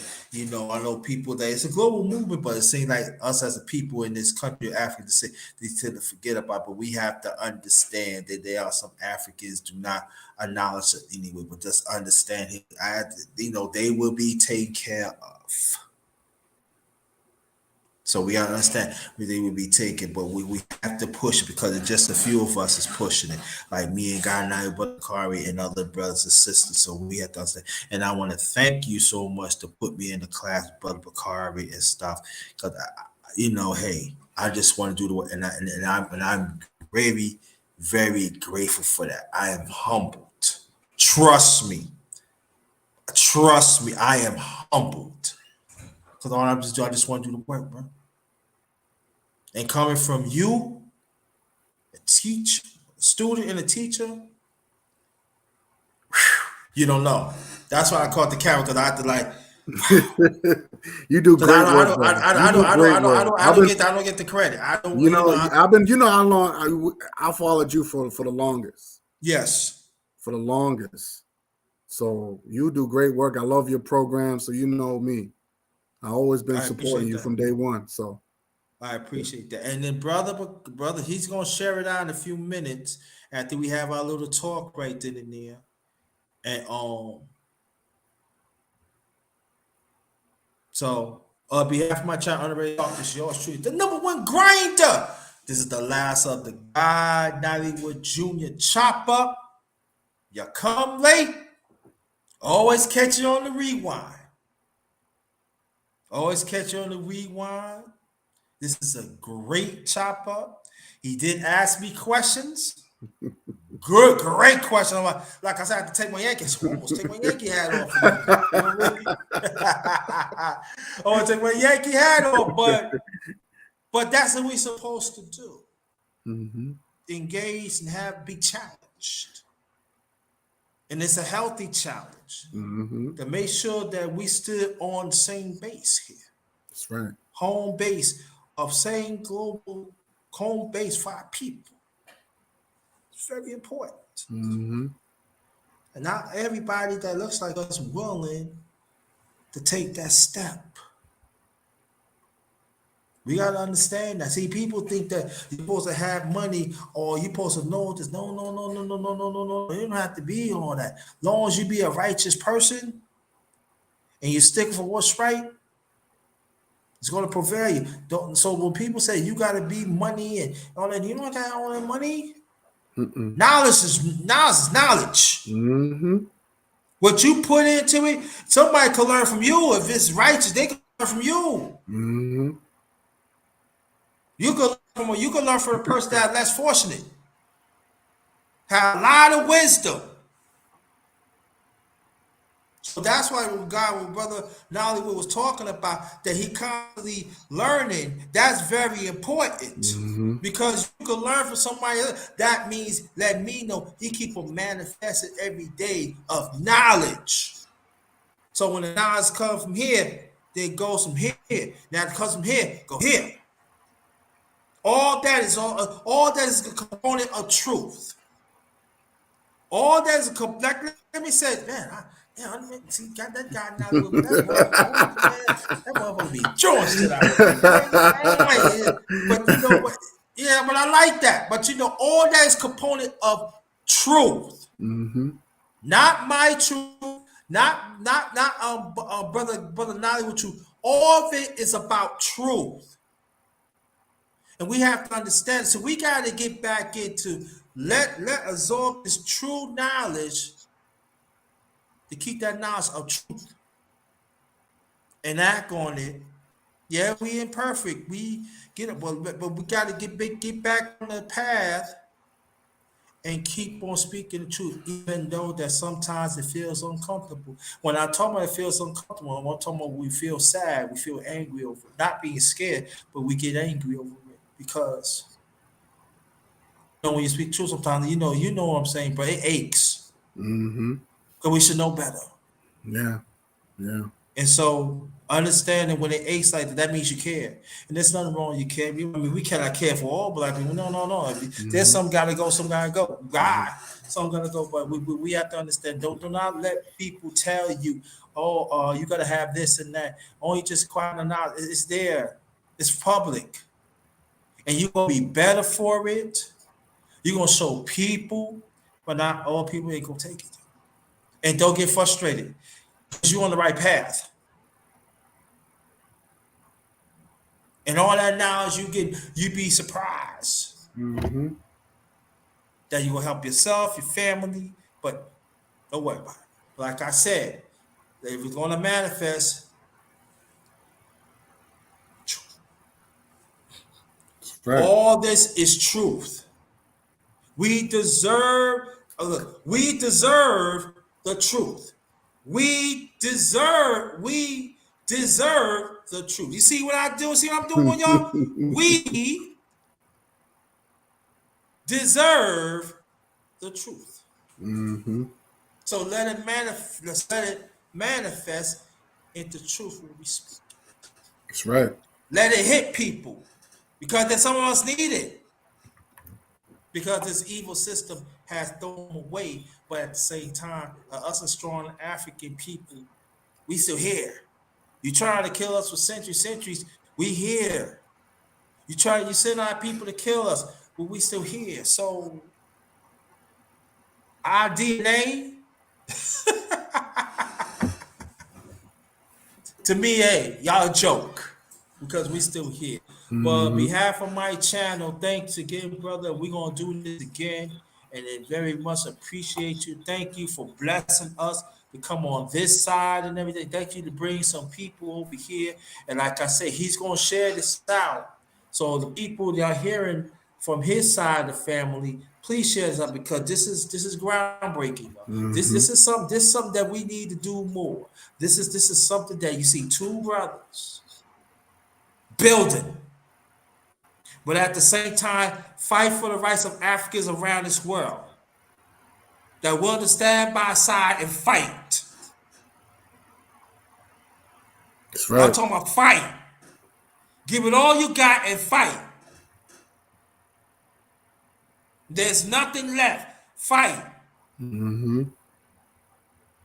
So if you don't want those nice jobs, if y'all work hard, you get a new job, a nice job. I'm not saying y'all deserve everything, but I'm saying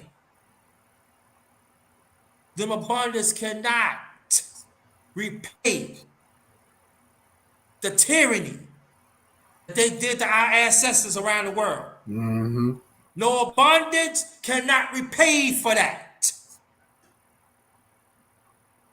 But what we could do, we gotta keep them going, and we gotta keep ourselves going. We gotta keep the family going because what they trying to do, they trying to cut us out of history, y'all, in all levels. That's right. Not just political now. That's right. All levels. We cannot let that happen. It's true. On that note, our African people around the world, throughout humanity, that still fight for us. Shout out to y'all. Matter of fact, before we go, let me go through the reacts. I like reacts. How they got on here. Air horn.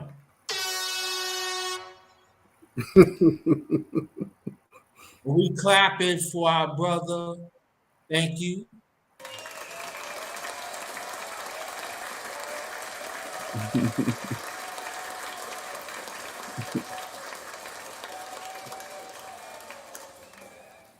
My special clap for the brother. Thank you. Wow. I like Melon. Melon got some good stuff in there. And if you want to drink to this brother, we got to drink for our people to keep the spirit going.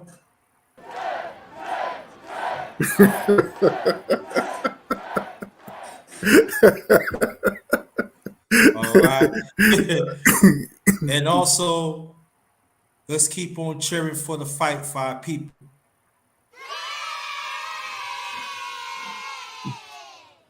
That's what's up. And when y'all unrighteous fools, y'all get this from us.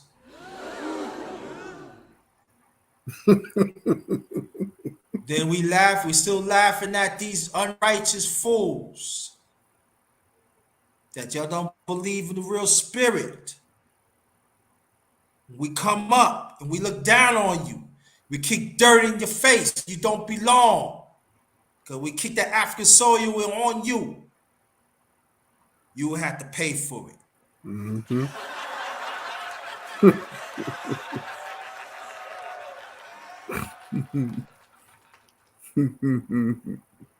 Laugh at your fools again.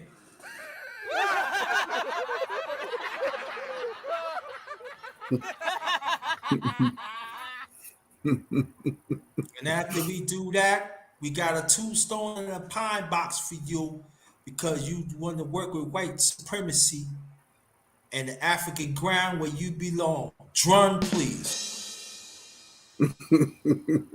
That's the warning shot. That's the doom shot. Pine box going down. Let the Naxon get y'all. That's right. That's right. For your memory.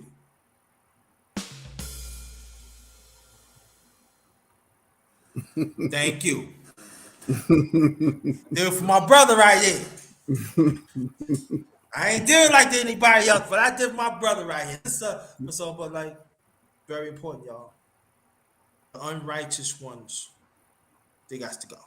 No matter you're man or woman, if you're not willing to fight, return against righteousness, let's go. That's all to it. There is no ifs or buts about it. In life, there's a right way to do things and there's wrong ways to do things. Each of them, there's consequences. You go against good people, you're going to pay for it. Mm-hmm. Maybe it's not you, but it could be your kids, it could be anybody else, or all above. But you're going to pay for it.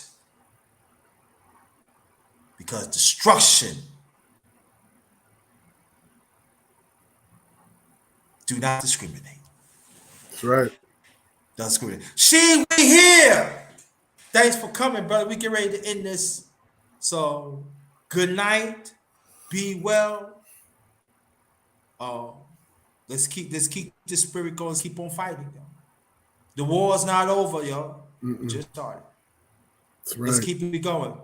Let's keep our people going the one paid away.